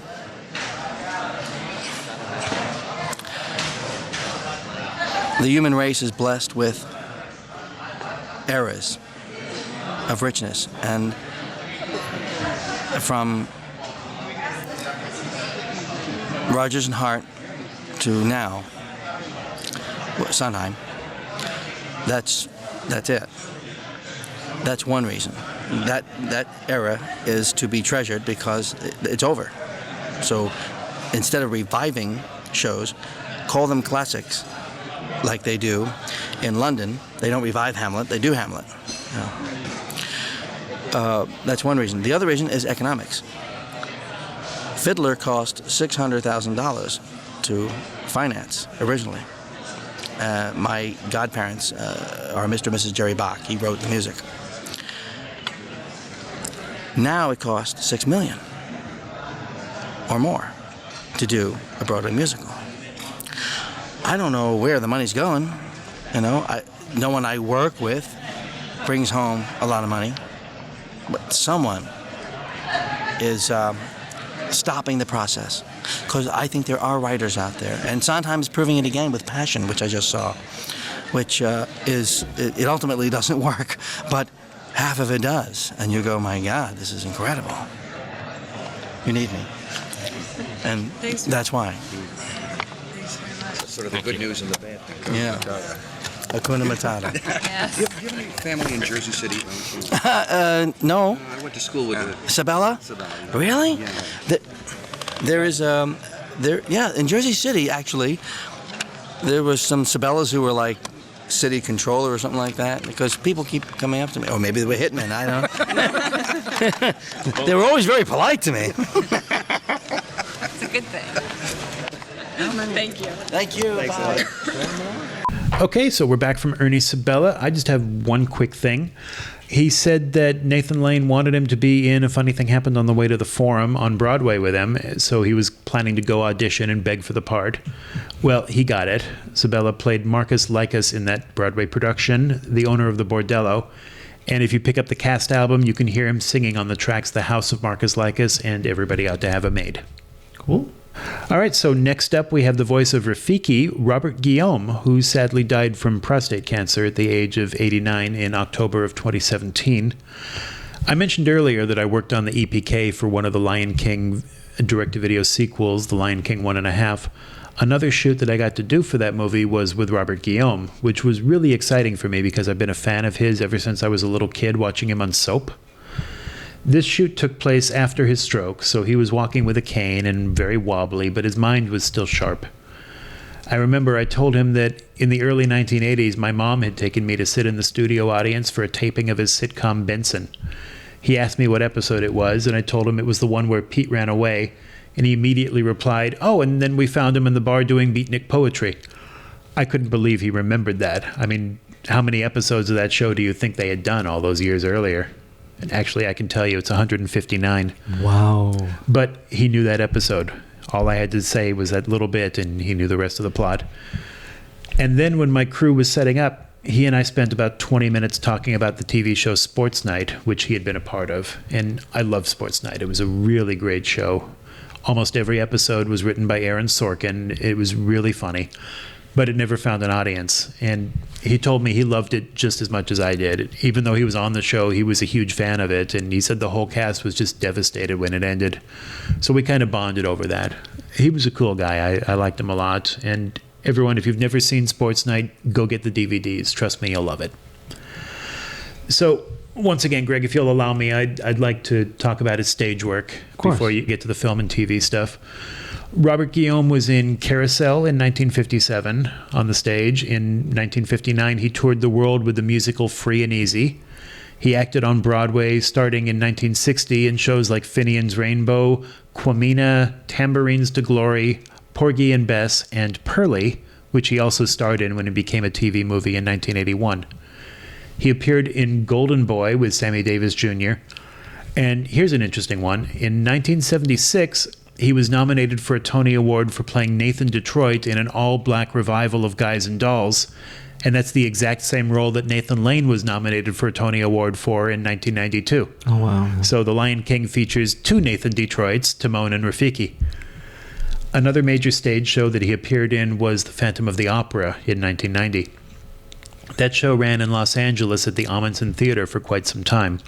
When it first opened, the Phantom was played by Michael Crawford, who had originated the part on Broadway, but he left the role after 11 months and he was replaced by Robert Guillaume, who was the first African-American to ever play it. Personally, I did not see him as the Phantom. I saw the show twice during that LA run, but both times were with Michael Crawford. But I had a number of friends who did see Guillaume in it, and they said he was really good. His final stage role was in 1993 and 1994 at the Neil Simon Theater on Broadway in Cyrano the Musical, which he briefly talks about in this interview. And that's what I have for stage work. Greg, tell us about his on-screen work. I mean, basically he's known for his stage work and his TV work, like you were saying, but he was an Emmy winner for both his work in Soap and on Benson, where he played the same character. Vincent Dubois. Yes, and other credits include the 2003 film Big Fish. He was in another movie called Silicon Towers in 1999. Again, he was also in First Kid, a comedy starring Sinbad in 1996. Spy Hard. A lot of these films. So a lot of the stuff that he did, and also he was in the Robert Townsend directed film The Meteor Man back in 93. But again, like Matt was saying, his bread and butter was the stage as well as his... And I think his major swan song was Sports Night. because he was doing kind of small parts here and there, but Right. he was brilliant on Sports Night, and it was such a good show. Yeah. So, I mean, what a legacy to go out on. Definitely a great legacy, and you can take a listen to the legendary Robert Guillaume. Yes, back in 1994 at the junket for The Lion King when he's still in his prime. So here we go, Robert Guillaume. Everybody's all hooked up here. Yes, and you will be soon. And you're going to be hooked up too. If you all just introduce yourselves and you get some mic here. Chuck LaBella, CBS Radio. Chuck. Nice to meet you. Heather Dean AP, we went to New York. Heather. Hi, Cameron Turner. Cameron. Hi, Alan Silverman with VOA. Hi, Troy Berlin, New York Post. Hi, Laura Gross, LEG Productions. Hi, Shep Morgan. Hi. Hook you up. So it's not often you can say to an actor, well, you get to be a complete baboon in this movie. Right. and not be amazingly insulting. Yeah. But we actually get to say that. Yeah, how about that? I mean, what was the fun for you of getting to play this wonderful Rafiki? Well, he was totally free. It was a chance to enter a... Excuse me, Robert, could you just sit a little closer to Oh, this, yeah? please? It was a chance to play...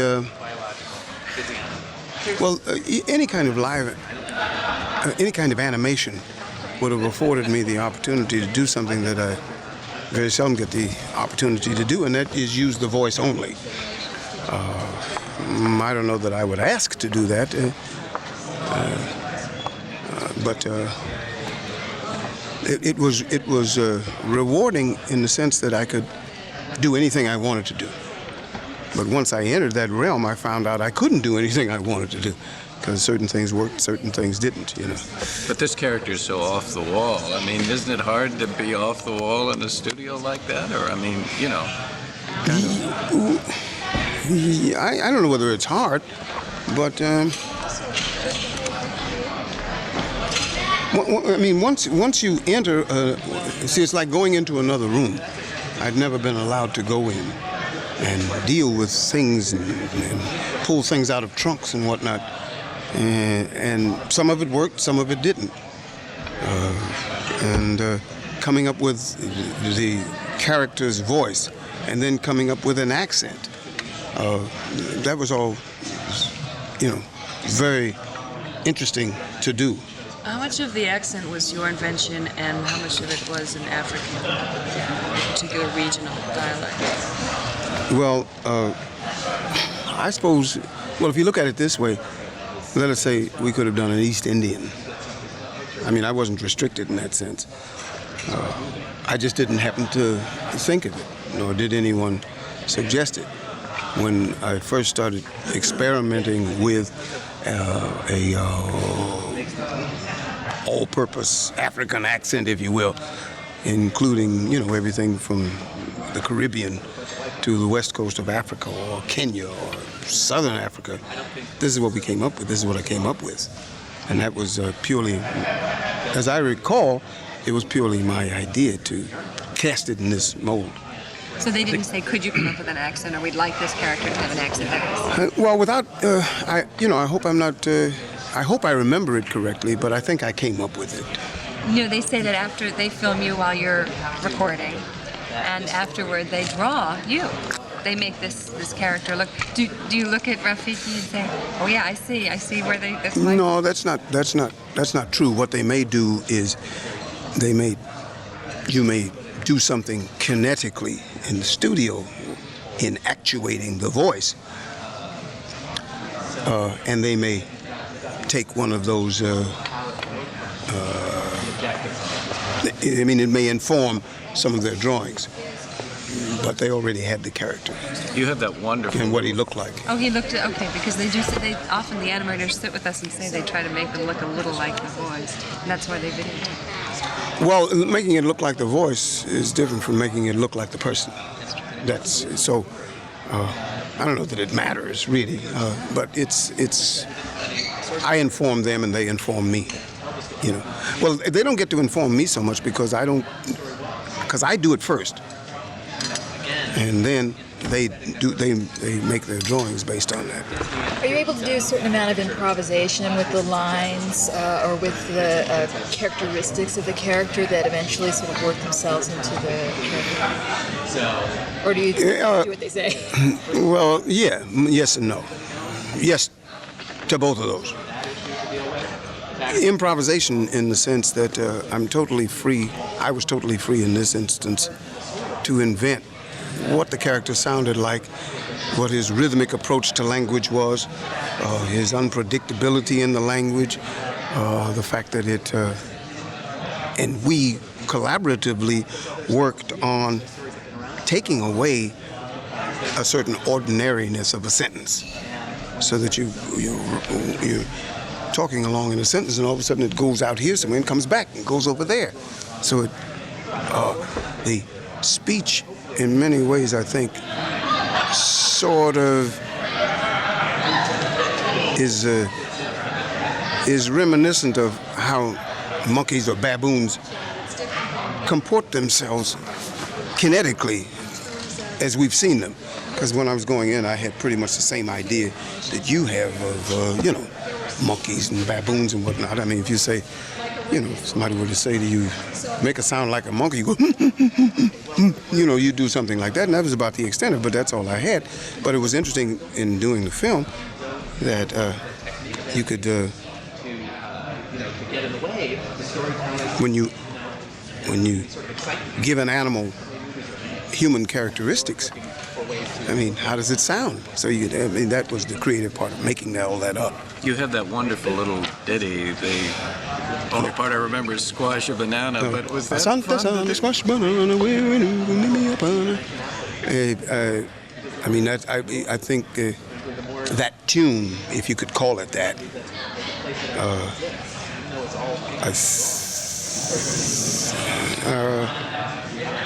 I think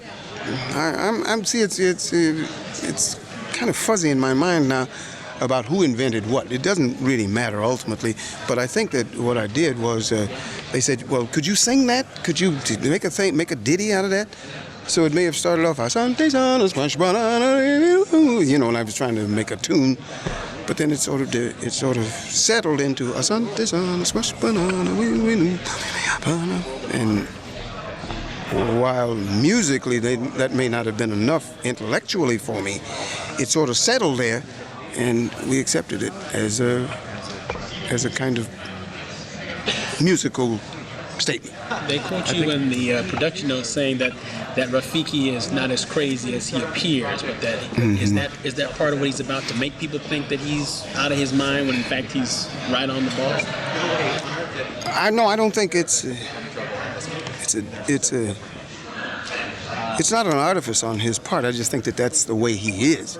I mean, he is a, what do I know? I mean, we all make this stuff up, but that's the way he talks. That's what we've said. Now, if you get another actor, he talks a different way. You get another set of sensibilities, and it's a different person. I think a lot of us were surprised to find out that you do the sessions by yourself, that the other actors, when especially those scenes you have with Matthew Broderick, where he's not really there, you're doing that. How does that affect your performance? How do you play off each other's energy? And I think that's the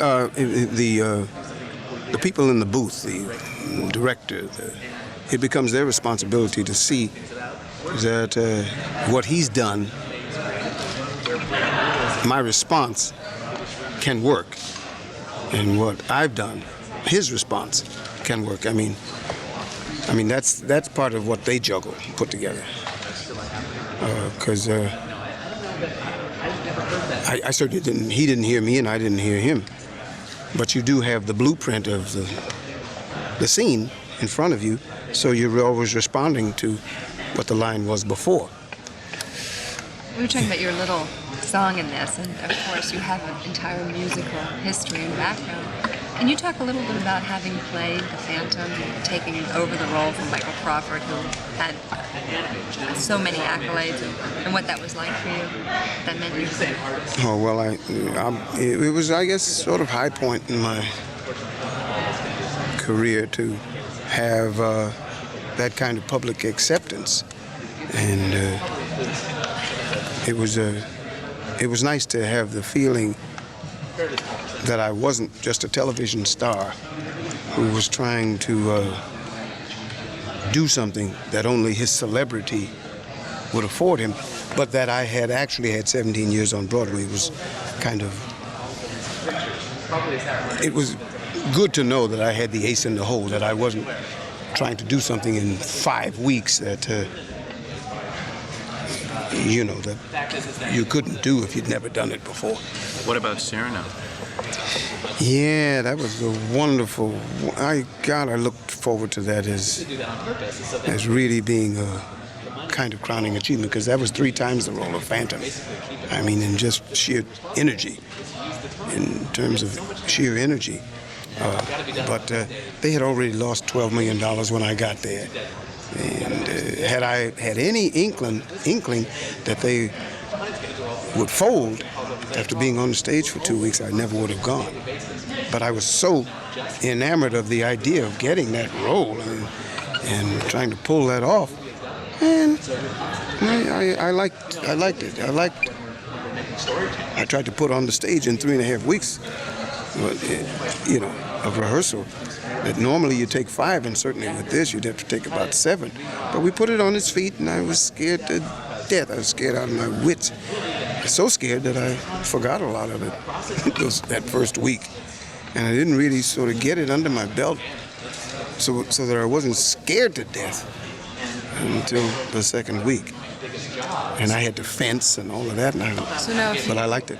If you agree to do another part on Broadway, are there certain things that you will now require so that you don't walk into the theater like this? Oh, yes. Oh, you know, stupid. Somebody asks me to do something, I say, yeah. You know, it's sort of like you're still like a child. Yeah, when? When do we do it? Where do we go? You know, little do you know that you're being ambushed. What about when you're asked to do this? So in here, especially, you have a young daughter. Mm-hmm. Now, this is something that she's not only she's going to enjoy, but probably her kids and maybe her grandkids are going to enjoy. Did that enter into your decision when this came out? It did, because there's a little chance for immortality here, because these things live on and on and on, and who knows how long the Disney animated films will live. We already have evidence that one of them has lived 57 years. You know, Snow White, and of course there's Pinocchio, Dumbo, and all of those. Glad you mentioned Dumbo, because I wanted to ask you about that. Mm-hmm. Getting into, I think the issue of ethnicity, color doesn't enter into The Lion King, but you got to admit that the animated films, Disney has come a long way from the crows in Dumbo to Rafiki. Gee, how astute of you. Yeah. Well, how about your take on it? Well, of course, I appreciate the fact that this is a sort of quantum leap for Disney, I think, in some ways. I mean, whose world is it really? It is not necessarily an African's world or a black African's world. I don't know. Hopefully, we can, everybody can get something out of this film, irrespective of where you're born and who you are and what you look like. But it was a quantum leap for you to play the Phantom, or even more so Cyrano, wasn't it? Wouldn't you say? Oh, of course. But it's something I had to think of. No one thought of it for me. Nobody says, let's make this so-and-so and so-and-so. We're still at the point where I have to say, hey, let me do that. What? I mean, please. So, until we reach the point where I don't have to think of it, and somebody say, well, hey, I don't know, What about your television history? I mean, that obviously is. It's been very checkered. Ooh. That was a comment from God. Yeah, that's my television. What do you mean checkered? No, that's Mauled. And that was no.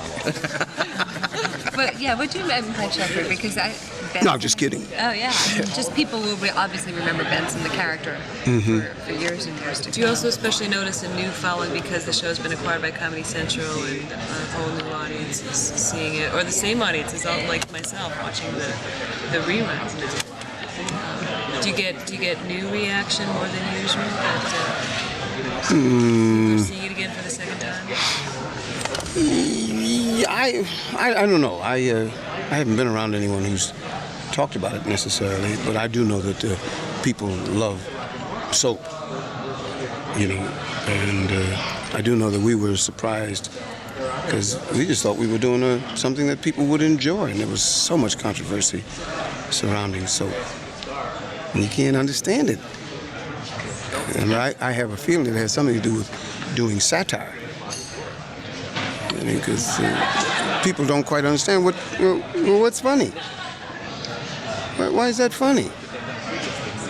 Because they actually like soap operas. And so are you trying to make fun of us? I don't know. You know what I'm saying? I can't understand why people had the reaction they had to soap in 1977. I mean, have we come that far in just 17 years that people now take another tack? They had to put it on at 11:30. Any TV in your future? I mean, would you go back and do another series? Oh, sure. Have you had some offers? You must have. Yeah, I've done a couple of pilots and series and things, but nothing has worked again yet. May or may not. I don't know. And with Benson, and Benson is such a big part of our culture. Are you fine with the fact that for now, this is how people most remember you when they see you in the street? You probably get "Hi Benson" all the time, or you expect me to get that all the time. Are you fine with that, considering the variety of work that you have in your body of work as an actor? Oh, sure, it doesn't bother me. We would all like to have it better. You'd like to have a better or more popular byline, wouldn't you? I mean, wouldn't we all like to be on the front page of the New York Times, And this is, I wrote this, I was there, and this is my conception of things. But, you take what you get. I mean, I'm happy. I don't look for... It could have been worse. That's what I always think. No reason to resent Benson. No. Thank you None very whatsoever. Thank you. Thanks a lot. Thanks. Thank you, guys. Thank you. All right, we're back from Robert Guillaume. Matt, a couple more things about Mr. Guillaume? Not really. I mean, we already talked about this a little bit before the interview, but when he said that he was willing to do another television series, he did in fact do one, and it was Aaron Sorkin's Sports Night from 1998 to 2000, where he brilliantly played senior managing editor Isaac Jaffe.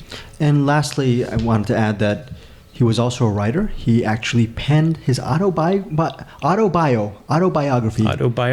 It's called Guillaume, A Life. So if you're interested on Guillaume just as an actor, performer, or just listening for this interview, look for the autobiography Guillaume, A Life. I may have to check that out. Yeah. Well, specifically since you had a personal connection with him for those moments. All right. So moving on now, Greg, I know you do an awesome James Earl Jones impression. It's always a big hit at parties. So come on, let's hear it. I don't have a James Earl Jones impersonation at all. Man, I thought you were going to take the ball and run with it. I don't have any balls to run with. That's why I never That's did. another joke entirely. Another joke. We're a family program, folks. That's why I'm sounding like a robot. All right. Moving on then. So next up we have James Earl Jones, and I will start with his theater credits. Of course. James Earl Jones has been acting on the stage since 1959. Some of his most memorable roles have been in The Great White Hope, The Iceman Cometh, Of Mice and Men, Othello, Master Harold and the Boys, On Golden Pond, Cat on a Hot Tin Roof, You Can't Take It With You, and The Gin Game. Not too long ago, he starred in a production of Driving Miss Daisy with Angela Lansbury, which I saw when it was broadcasted into movie theaters for a single performance. That one also aired on KCET on Great Performances, and you can rent it from YouTube for $2.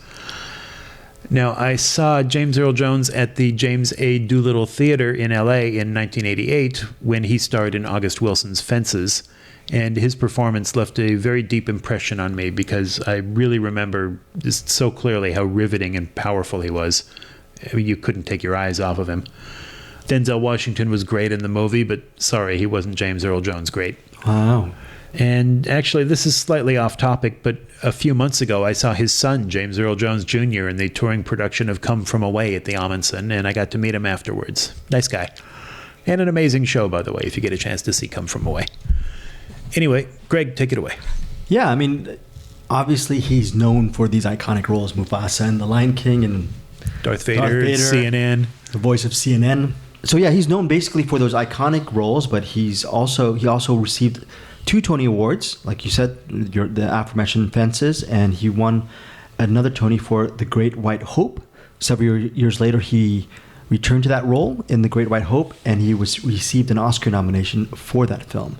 So, and actually during the interview, other films that he's known for, everyone loves The Sandlot. He's known for The Sandlot, and he talks a little bit about. He mentioned The Sandlot just briefly in the interview, and yeah. He's had quite the, between the Star Wars films and all the other credits. I mean, I'm trying to think of what is his most popular films other than outside of that. It's hard. I mean, when you think of the 1997 film, A Piece of the Action he was in, that's a Sidney Poitier film. He played Paul Robeson in an acclaimed TV movie in 1979. I actually remember that film.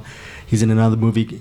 Of course, if you're a fan of Conan the Barbarian, you remember him as Thulsa Doom, the 1982 film. The film was directed, I believe, by John Milius, a filmmaker I really love. He was also in City Limits, which was released in 1984. He's Gardens of Stone, directed by Francis Ford Coppola in 1987. 1987 was another great year for James Earl Jones because he started Matewan, which was directed by John Sayles. So, and also as far as most people might remember him as the Admiral Greer in The Hunt for Red October. The list goes on and on as far as popular films. Sneakers, the Robert Redford film Summersby, which starred Jodie Foster, who we covered on The Silence of the Lambs recently. You can check out that episode as well. Yeah. So, and I also mentioned, obviously we have to. He also mentions Clear and Present Danger as well in this interview, not to give too much away. But so it's a gang related. He was in Primary Colors, directed by Mike Nichols, who we had on for the Birdcage episode. So, and also he's going to be, along with his stuff in Coming to America, he's also returning as Jaffe Joffer in Coming to America, which is a sequel, which will be released, the sequel to Coming to America. So. Right, unless, of course, you're listening to this 20 years from now, and that's all ancient history. Yes. Matt, do you have anything to say before we dive into James Earl Jones? I don't know. It's quite a career, and he's an amazing actor. I mean, anytime you see, he's never given a bad performance. I've never seen him do anything less than excellent, and that includes Mufasa, which I believe is also very iconic for him and for the animation industry. I mean, he's just a great character. So why don't we get to it now? James Earl Jones. James Earl Jones, ladies and gentlemen. Welcome. Chew. Oh, go ahead, Chew. We don't care. It is radio, though. Yeah. We'll use it against you. That's actually a lion. A Macedonian lion. Oh, it is? You're probably wondering why I'm wearing it. Can I see it? Huh? Are you Macedonian? Huh? No, I'm not. Actually, I'm a Leo. That's why I wear it. Oh, a Leo? Yeah. I'm sorry, I can't. No. Yeah. You got to give it to me in my hand. Oh, yeah. Then look out. I run track. I've got, I do, people who are interested in you, I have, would you like one? Seriously? This is gold, though. No, it's not. I mean, it's not gold. Sure. I want one in gold. Well, I would I'll like add a little one. extra gold. No, Okay, you tell me where. I will at pay the you. End, no. I'll pay you for one. Yeah, No. I'll pay Would you one. just do a commercial for... A logo.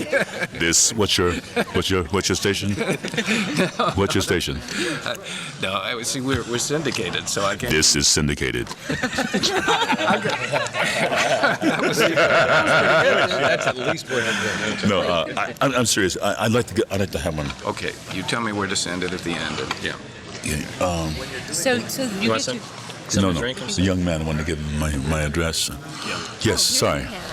Okay. Well, let's do the interview. Do the interview Yes, go first. ahead. These people are going to never forgive me for this, you know? He's going to get in so much trouble. Couldn't You get they- to be a lion in this, you know. I mean, did you think about sort of try to get inside the mind of a lion and an animal? And I'd done it. I tried to think about getting inside of the essence of a lion long before, because when I started going to Africa for this or that work, I would always go to a shaman, first in Zimbabwe, then in Kenya. And I always ask the same question. One, where do my people come from? Because I don't have the three codes that Alex Haley did, the 3 words. And they all say, from Ghana, the region that is now Ghana, you either came from there or you came through there. And they all consistently say the same thing. And my other question is, what is my spiritual totem? They consistently say, lion for your father and monkey for your mother. And I accept that, you know, that I'm somehow spiritually connected to the lion. How do you understand the lion within you? What do you connect with the lion? The majesty of it, or? Lion doesn't know he's majestic. The lion just knows he's taking care of business. You know, majesty is a result, I think, and that's what I try to be, just to be as full as I can be. And lions, by the way, are very lazy. You know, they like to sleep a lot. So they're not all virtues, and certainly when I watch National Geographic, I watch for the kill. I'm sorry, I hate to admit that, but I can't wait for the kill. It's such a fascinating event to have the victim, whether it's a zebra or a wildebeest, suddenly resign and just say, okay, that's it, that's the ball game. And I'd like to understand that once you know your fate, once you've met your fate, you resign to it. So do you go to the zoo and watch lions in real life then, or? Oh no, they're not real lions. they're zoo lions. I go to Kenya and watch them in real life. Yeah. Have you been to Kenya? Yeah. That must have been a tremendous. I was going to ask you about that, because I share that. I've been there and seen them as you see them slink by your Land Rover, and you realize when you see them in the zoo, you haven't seen the real animal. Right. How did that understanding affect your interpretation of Mufasa? Well, I'm just glad I was in the Land Rover, you know, because he's not gonna start to see, you know, whether I like lions or not. You know, it's a very unprejudiced world, you know, but also I think a very pure world in that the killing is about food, you know. And the hunters that I met in these countries that I respect, they also eat what they kill. If they kill an elephant, they eat an elephant. You know, they eat it, or they have to certainly partake a part and then share the rest. In terms of doing the performance of Mufasa, was it liberating for you to be working just with your voice and the idea rather than also your body? It's liberating, like I think the ancient Greek actors were liberated once they put the mask on. You're not obliged to be true to your face. You can use the face to help release the voice in a way that would be very distracting on film, certainly, and probably on stage. And it doesn't matter what color you are. It doesn't matter whether you're male or female. It doesn't. All that stuff that seems to matter once you're behind the mask or once you're behind the animation does not matter. All that matters is what you can express with your sound. And I don't mean just voice, but sound. And I don't think speech is necessarily the most important thing about communicating. It's subtler things, and it's probably more evident in other languages like Chinese languages. It's kind of a music to it. Yeah. It was an incredible thing sitting in the theater. I mean, it's always incredible to hear your voice, but with that kind of a sound system, I believe that last night I heard qualities in your voice, especially the more bass parts of your voice, the bass parts that I have never heard before. And I'm curious. I mean, I assume that's all you, and nothing was passed through a harmonizer. I think maybe there was some electronic support for the Mufasa when he growled. I think they had to blend between my attempt at a growl and an electronic, then a real animal's growl. I think there was some assistance there. But no, I think there are vibrations in the voice that are never heard except through a system that can pick it up like that. And I was making a telephone credit card call the other day, and there you were, AT&T, scared the hell out of me. You're everywhere now. Are you at all worried? That's my goal. No. I've been warned by my agents. I've been warned by the competing, people who want to sell products. No, I'm not worried. At this stage, why should I worry? If they get tired of me, they'll turn it off or they'll stop hiring me. Meantime, I want to be. Every time you pick up the phone, I want to be there. How about your acting opportunities? Are you satisfied with the opportunities? No actor is satisfied. If you hear of actors who have scripts that they like lined up, don't believe them. There might be 5 actors. The majority of actors are out of work, period. And the great majority are out of work, and a few have work, but it's sporadic. And a very, very few have work that where they're going to be busy for the rest of their careers. And even that's not certain, because their career might change. And so I made a point of, one, never waiting for the juicy big role to come along. I think if I had ever been the recipient of an Oscar, that would have been a concern, because then you got to be worried about your salary is now up here instead of here, and your size of your role is like this, and with your ego, instead of like this. And I don't have to worry about that. I've often wondered what it would be like to say, Lion King is, no, James Earl Jones is Lion King. Remember the days when they used to promote a movie? HUD is, no, Paul Newman is HUD, and these are wonderful celebrations of the stardom of an actor. How would it sound? James Earl Jones is Sandlot. Now, you've done a lot of great film work, though. Which films would you single out of your work? If you ran to somebody in a video store and they wanted to see some of your work, what would you like to see them pick up? I say look in the children's section. There's a bunch of films in there that I've done only because I have an 11-year-old son. I don't know if it would have occurred to me the value of doing Sandlot or Lion King or getting slimed on Nickelodeon, except that I have a son and I want to do things that are relative to him. The other is you can see me. You can find me in the departments of the video store where there are narrations of National Geographic or Audubon Society. I like to do these things. You'll also find me in a drama or two, often in a very small role. There's a picture of you in this week's People getting really slimed. Yeah. What was that experience? It's not a very exciting picture. I had more fun than the picture suggests, In fact, I ate part of that slime. It's made of green oatmeal. Quite nice, quite tasty. Because of that voice, and your presence, you are intimidating. Do the waves kind of part when you walk through a crowd? Don't you find people stepping back a couple of paces? Or? I don't notice it. When I used to go to the theater in New York at the time that Yul Brynner was alive, whenever he would enter the theater, he'd always wait until just before the curtain dimmed. And he did it so as not to be bothered by his fans. But you got a sense of a presence. A man who walked like a lion, by the way. A panther prancing down that aisle and sitting and the lights going out. That impressed me.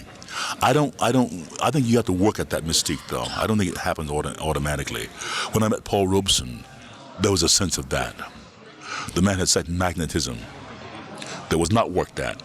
But no, I don't think I'll create that. I'm a farmer, and part of being a farmer is being unassuming, and that works for me. Have you ever had any fun with that, though, with perhaps calling someone up and acting as Darth Vader for them and scaring the daylights out of their nephews or something? I've been asked to do that as a joke, yeah, or as a. Do you oblige? Occasionally, I've done answering machine messages as Darth Vader, Was Darth Vader liberating in the same way? I thought about your description of putting on the mask, and there literally was the character with the mask. Yeah, it was very, very. Actually, it was also restricting too, because when we went back to do number 2, Lucas nor I who was directing then, Kirshner, I guess could figure out what we'd done right. And it took us, instead of the 2.5 hours that the first movie took, it took us all day to figure out, what do we do, you know? And Lucas finally realized it's the narrow band of inflection, that if I tried to have a good time as an actor and all the inflections that express all the ideas possible, that was all wrong. I had to keep it on a very low range. And once we discovered that, we'd do it, and it was over with, you know. What explanation were you given as to why Darth Vader breathed that way? Oh, very simple. The story was that before he became on the dark side of the Force, he was a Jedi, and he got into a battle in which he was thrown into a volcano, and the burning that the volcanic fumes did to his lungs and to parts of the tissues of his body left him unable to speak, and so to breathe. So all that was now bionic, and that's why the narrow band of inflection was important. Yes. One of the ironic things we've been talking about your voice and you being in so many places and being so well known for it. I think I read somewhere that when you were a younger man, you actually had kind of a speech impediment. Yes, you're right. So much of an impediment that I didn't talk between the age of I don't know, 5 or 6 and 14.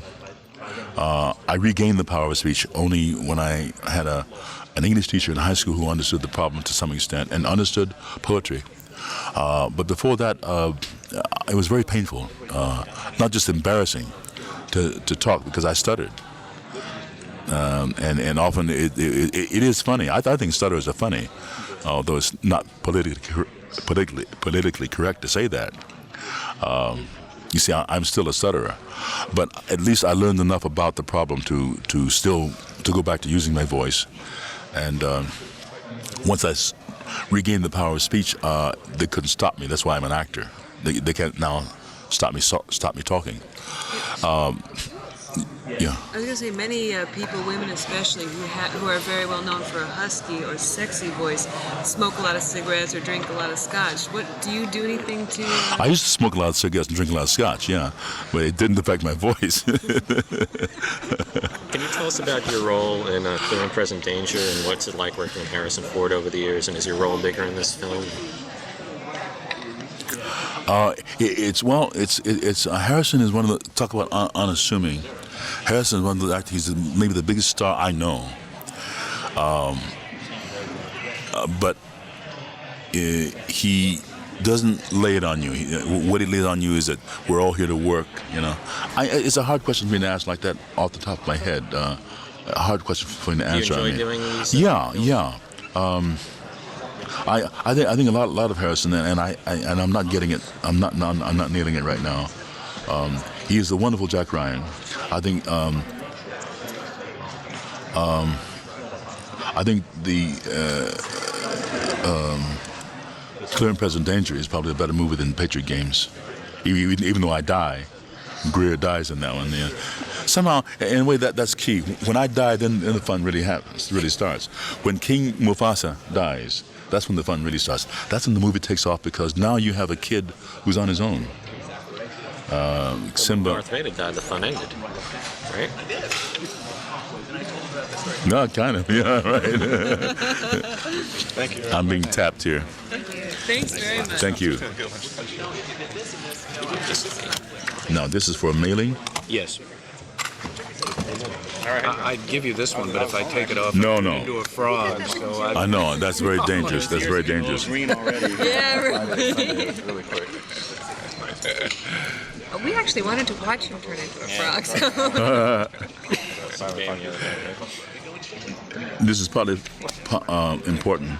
Sherman Oaks, CA 91413. I collect coins, only the coins with the lines on them. Yeah. My son and I are. Are you sure? Oh, that's great. 91403, Sherman? Well, that's probably 91413. 91413. It's Sherman Oaks. If he doesn't know his own zip code. No, I don't. I don't know my address because I never drive there. You know, I'm always driven there. Yeah. And I'm lucky. Thank you very much. Thank you very much. Thank you. Bye bye. Pleasure talking. Okay, so we are back from James Earl Jones. Yes. Hello again. No postscripts from Darth Vader Darth Vader, Mufasa, CNN, staged. We know who he is. We know who he is. We heard him. It's a good interview. We also know who Matthew Broderick is, but Matt Levitz is going to share some really interesting insight on Mr. Broderick. You have a lot of faith in me, man. I do. Well, between 1983 and 1996, when I was in middle school and high school, Matthew Broderick starred in quick succession in War Games, Lady Hawk, and Ferris Bueller's Day Off. To me, those 3 movies made him a superstar. And because of those films, he was my favorite actor at the time. And then he started doing Neil Simon plays on stage, the Brighton Beach trilogy, and that made him even cooler. He's done a lot of great work since then, but none of it has ever quite reached those same heights for me. But I will always have a soft spot for him because I was such a huge fan as a kid.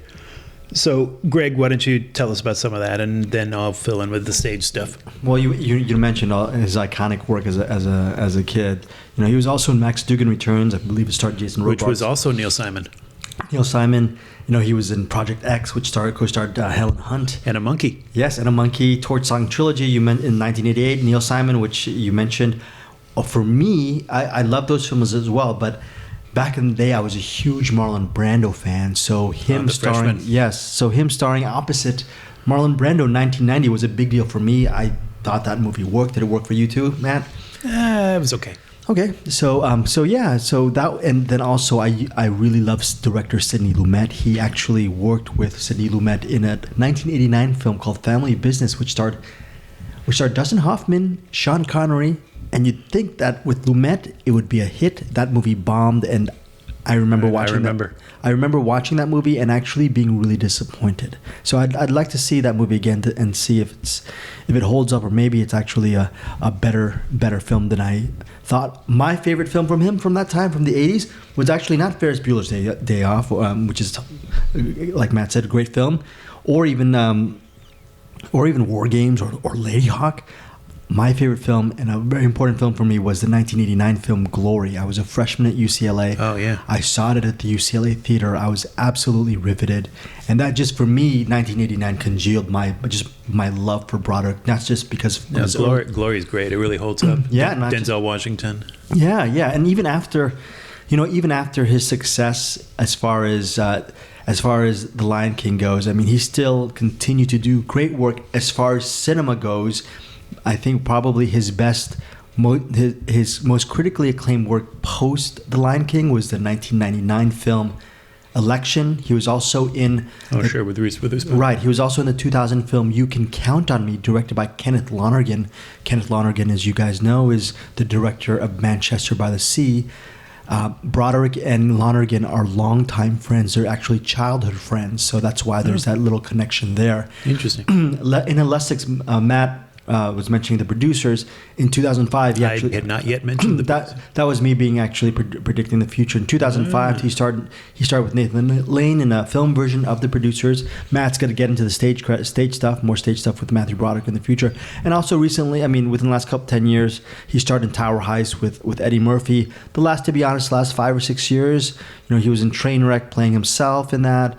Rules Don't Apply, the Warren Beatty film, which bombed in 2016. A lot of his recent credits are actually not on the same level as his earlier work, but that being said, I mean, he's had such a long career that... Well, he's still doing a lot of stage stuff. I think that's kind of where he's concentrating his efforts now. And of course, we can't forget, last but not least, the underrated 1996 Ben Stiller film and Jim Carrey film, The Cable Guy. So we remember him from that. I think a lot of people probably would want to forget that. Oh, really? I ended up really... So, Matt, you want to say something before we get into... Yeah, well, I've got his theater work. Oh, yeah. So Broderick lives in New York, so he does a lot of Broadway, or probably it's the other way around. He lives in New York because he wants to do a lot of Broadway. Some of his credits include the aforementioned Brighton Beach Memoirs and Biloxi Blues, the second of which he was also the star of the movie version. How to Succeed in Business Without Really Trying, Night Must Fall, Nice Work If You Can Get It, and Sylvia with the incredible Annalee Ashford. I'm a big fan of hers. Broderick also starred on stage in The Producers with his Lion King co-star Nathan Lane. He was in The Odd Couple opposite Nathan Lane, and It's Only a Play opposite Nathan Lane. This seems to be a recurring theme in today's show. Now, I have always found it interesting that Disney didn't allow Matthew Broderick to do his own singing in The Lion King. You know, Simba sings part of Hakuna Matata and Can You Feel the Love Tonight, but despite Broderick providing the speaking voice of the character, they brought in Joseph Stanley Williams, the lead singer of Toto, to do the singing. Why? I have never heard a proper answer to that question. This is something that Disney usually does when the actors that they've hired don't have the chops to pull off the singing, but Broderick stars in Broadway musicals all the time. He can sing just fine. So this decision makes no sense to me. I mean, we'll probably never know. I'm just throwing that out there. Now, in this interview, Broderick talks a little bit about several films that he had already filmed but hadn't yet been released. The Road to Wellville, an Alan Parker movie that I did not like at all, that he co-starred in with Anthony Hopkins, Bridget Fonda, and Joan Cusack. Infinity with Patricia Arquette, which he directed, and also came out that same October. And Alan Rudolph's Mrs. Parker and the Vicious Circle, starring Jennifer Jason Leigh. And I checked, Infinity is available to stream on Amazon Prime. Oh, good. Well, that's good to know. I am out of things to talk about. Greg, how about you? Same here. Here is Matthew Broderick. Enjoy. Here we have a bow ring. Young King has arrived. That's right. Yeah, you should all be genuflecting. Yeah. I thought you'd at least have a mane. Yeah. Well, this is my mane. Very worried. This is the main event. Woof. No, I mean meow. No, I mean. But that was in the movie, so I don't Right. blame it. So how does that? How did this come to you? A little cartoon bird with blue wings flew in my chimney and plopped the script there. And angel dust floated after it, and I picked it up, and yeah, there's sun streaming in the windows, and butterflies came out of it when I opened it. And Did you have any doubts that you wanted to do this when the opportunity arose? no, I didn't. My agent, actually called me and said, they're doing this. They want you for this Disney movie, animated movie. And I was thrilled because it was like a chance to be a part of these things that I grew up with. I grew up. I remember Snow White and the Seven Dwarfs being my movie when I was a kid. I remember my sister used to twist my ears and kiss me in the forehead goodnight. I thought that was hilarious, and so it was great to have a chance to be a part of this thing. Did you have a moment when you thought there would be a lion? I'm not up to it. No, I didn't know what they wanted, In fact, I kept going around the city telling everybody I'm playing Kimba. I'm Kimba, which is, there was Kimba the White Lion, was this series when I was a little kid, some Japanese cartoon. So I thought I was, that Australian white lion that runs along, and I kept telling everybody, and Kimba the White Lion is his name. But, so imagine my surprise when I got here, and it's Simba. And they showed me the story, and, I figured they know what they're doing, so I'll just follow them. I didn't know what they meant casting me or what they were after, really. So I just tried to get into the thing, like when they would tell me the story, and I would try to hear it through their ears, sort of, and try to catch what they wanted, and do that. Did you head for the zoo to watch any real lions? No, I didn't. Because I really didn't. If you study a lion very closely, the first thing that comes to you is that he does not talk. So there didn't seem that much point of watching him, but I let the animator definitely studied these lions. I saw his footage, and he worked endlessly on it. And the character, I only just recently saw it for the first time. I did all these recordings, and then I saw it come to life. And the movements of the lion, he really looks like, he kept saying that he was working on making the lion seem heavy enough, because they weigh a lot. And I guess in animation, it's hard to get that kind of like heavy thing, which I think he really did. There's a scene where Simba's pacing, thinking about, I don't remember what, but which I thought, wow, that's so lion-like. I was very, very impressed. Was there a temptation to affect your voice in a way with either the tone of your voice or maybe even with the dialect slightly? No, I didn't. I thought about it. I mean, I thought, wow, could I do some voice, or what would it be? And I couldn't really come up with it. So I eventually basically did me. I mean, I thought of, for a while there, it was sort of regal. I mean, the language was sort of formal, to be king-like. But then they as they worked on it, they would write in, yeah instead of you, and ya. Like they wanted it to be more casual. So I did that, and I was aware of trying to make my voice younger a bit, because I think he's kind of teenaged. Not younger, but I mean, yeah, younger. I don't know how to explain that, but I kind of know what I mean. Like, Do you think that's one of the reasons why you were cast, because your voice is of the youthful, the young generation?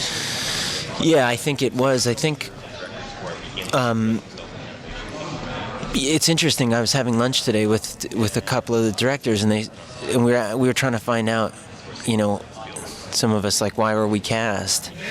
And one of them said, when we first wrote it or thought of it, Simba was a more cocky character. He was more sure of himself, kind of devil-may-care type.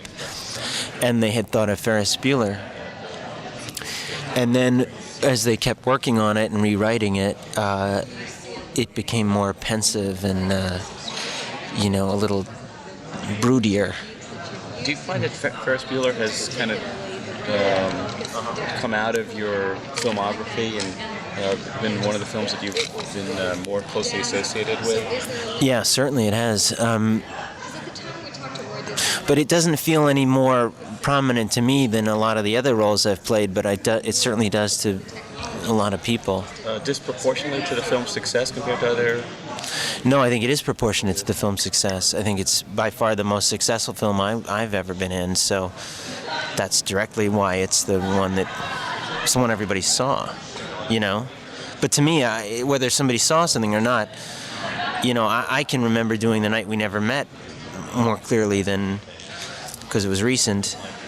It doesn't feel, it's hard for me to connect with that, with the effect it had on people. Of course, all the movies are now in the video store. That's true, so they all kind of wash. Yeah. And they all have the opportunity to take on their own lives. What movies do you hope that will have the most legs on video and the people will get the chance to see? All of them. I mean, with a few exceptions.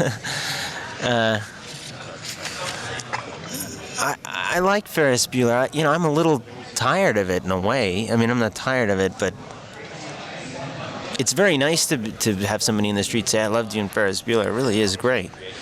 There's a teeny piece of me that says, well, that was 10 years ago, thank you. Did you see anything since then? And, I'll even have people say, are you still in the motion picture business? That's always a nice one. Or, but I feel I am. I mean, I'm working. I did 4 movies this year, so... Can you talk a bit about The Road to Wellville? Sure. Because everyone who works with him seems to adore him. Yes, well, he's like on the roll of his life, so he's... it's sort of like sitting next to a guy at a crap table who's on a run, I mean, he can't miss lately, so you kind of rub him. Smart to bet with him, you try to blow on these dice, Anthony. How has he inspired you as an actor? Well, he's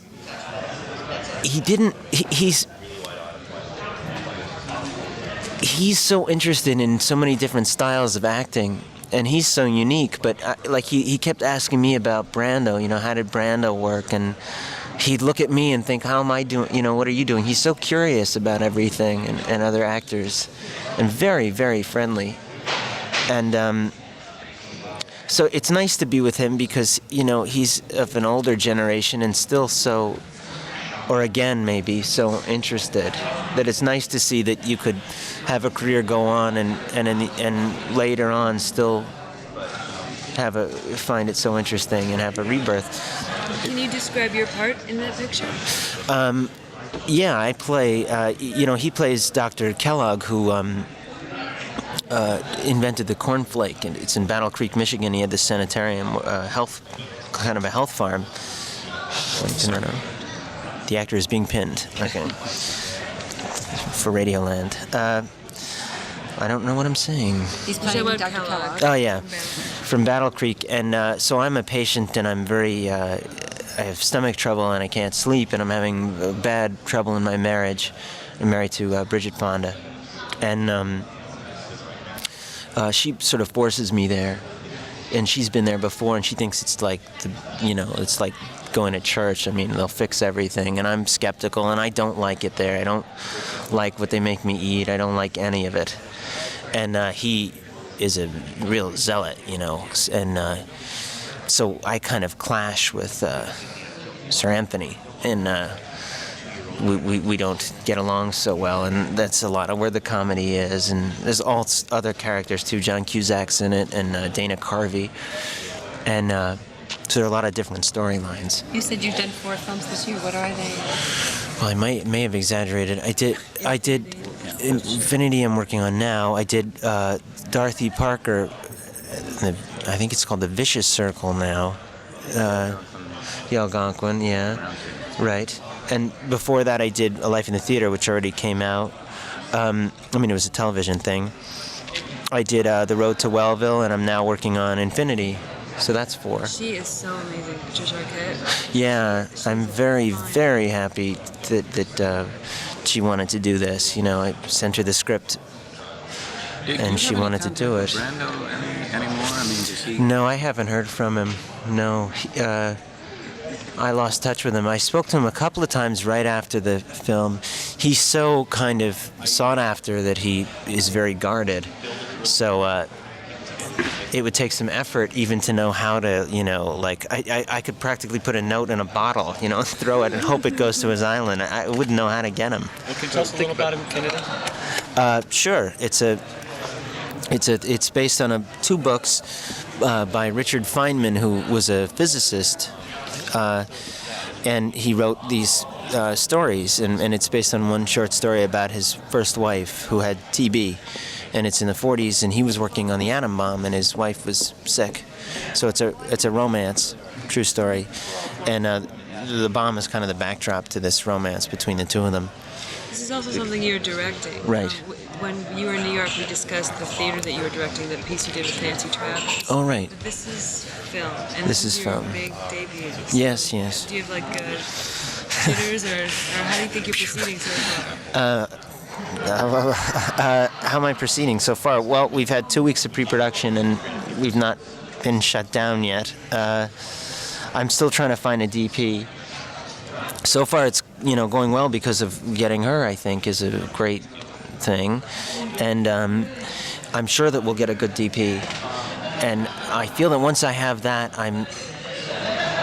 what I hope to do is to rely on him or her to really help direct it, since I'm going to be acting in it too, and I don't know that much about film. I think I'm good with actors, but I do need some help with the visual and definitely with the technical parts of it. So I'm trying to learn as I go. What about playing a real character? I remember Richard Feynman from the NASA Challenger hearings when he Right, with the ice water. The ice water. Yeah, And then read some of his works afterwards. Yeah. How does that shade what you do as an actor when you realize that you have the historical record to follow? Well, it's a help. It's like you have all this research that you can look at and all this stuff to help you. I think it could hurt you if you get. It could hurt me.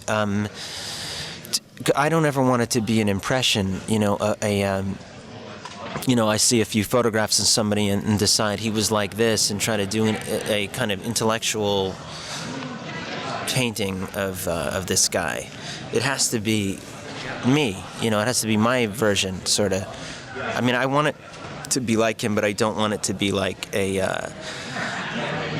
imitating a voice and a look. That wouldn't be enough to make a full movie. I mean, I want it to be accurate, and I also want to treat it like a piece of fiction. The movie I hope will be work even if it wasn't true. Although that it's true makes it much more interesting to me. But I want it to be a good love story in its own. Matthew, what do you play in the Algonquin? I play Charles MacArthur, who wrote with Ben Hecht, the married Helen Hayes, alcoholic, ladies' man type, before he got married. It's before he got married. I saw a very rough version of it. It's at Cannes now. And you're here. And here I'm here. I zipped in from Cannes just for this. Surprise. Yes. What's your schedule on Infinity? Do you have a target date to start? Yes, we start supposedly July 6th. We have to start nearly then. We could start a week later. Be around July 6th. Think it'll be out this year or early next year? No idea, I don't know. The quickest it could be out would be next winter. Who's putting up the money? A place called Overseas, an independent film company. That's a company. Yeah, it's called Overseas. Overseas. Well, they raise money from foreign markets. They sell it in France and whatever and raise the money for here. It's that kind of deal. Thank you. Thank you. Thank you. Good luck. Thanks a lot. All right. Okay, we are back with Matthew Broderick. So that is it for the first episode. Matt, you have anything parting shots? No, not at all. That's a good interview with Matthew Broderick. Good interviews with everybody. We've got some really great ones coming up on the filmmaker side of our episodes. So hopefully you guys will check that out. There's great stuff, great behind the scenes things. If you love The Lion King, I recommend that you listen to these other interviews. They are there for you. If you don't, that's up to you as well. Okay, so if you want to check out our website, we're mattandgregpodcast.com. Right. We're also on Facebook, facebook.com/Matt and Greg. Yes, /Matt and Greg. And you can catch us on any of your podcatchers you use, whether it's be Stitcher, SoundCloud, iTunes, Google Play. Please subscribe to the program. You can find the show just by running a search on the name of the show, which is Matt and Greg Used to Interview Movie Stars. Just type that in and it'll pop right up. And if you love the visuals, type up Matt and Greg Used to Interview Movie Stars on youtube.com as well, because that's the visual element. Right. That's the version of the show where you can see pictures of the people who are talking. Before we head out, Greg, do you want to plug your stuff? Yeah, you can check out my writings and scribblings on my site, deepestdream.com. I also do another podcast with Anderson Cowan called Cinematics. So, yeah, that's it. You can find links to both of those on our webpage on the links page. Yes, mattandgregpodcast.com. Thank you again for your support, listeners. We will see you for the next episode, and it will be... Which is the second half of The Lion King. Yes. See you then. See you then. We now return you to your regularly scheduled lives.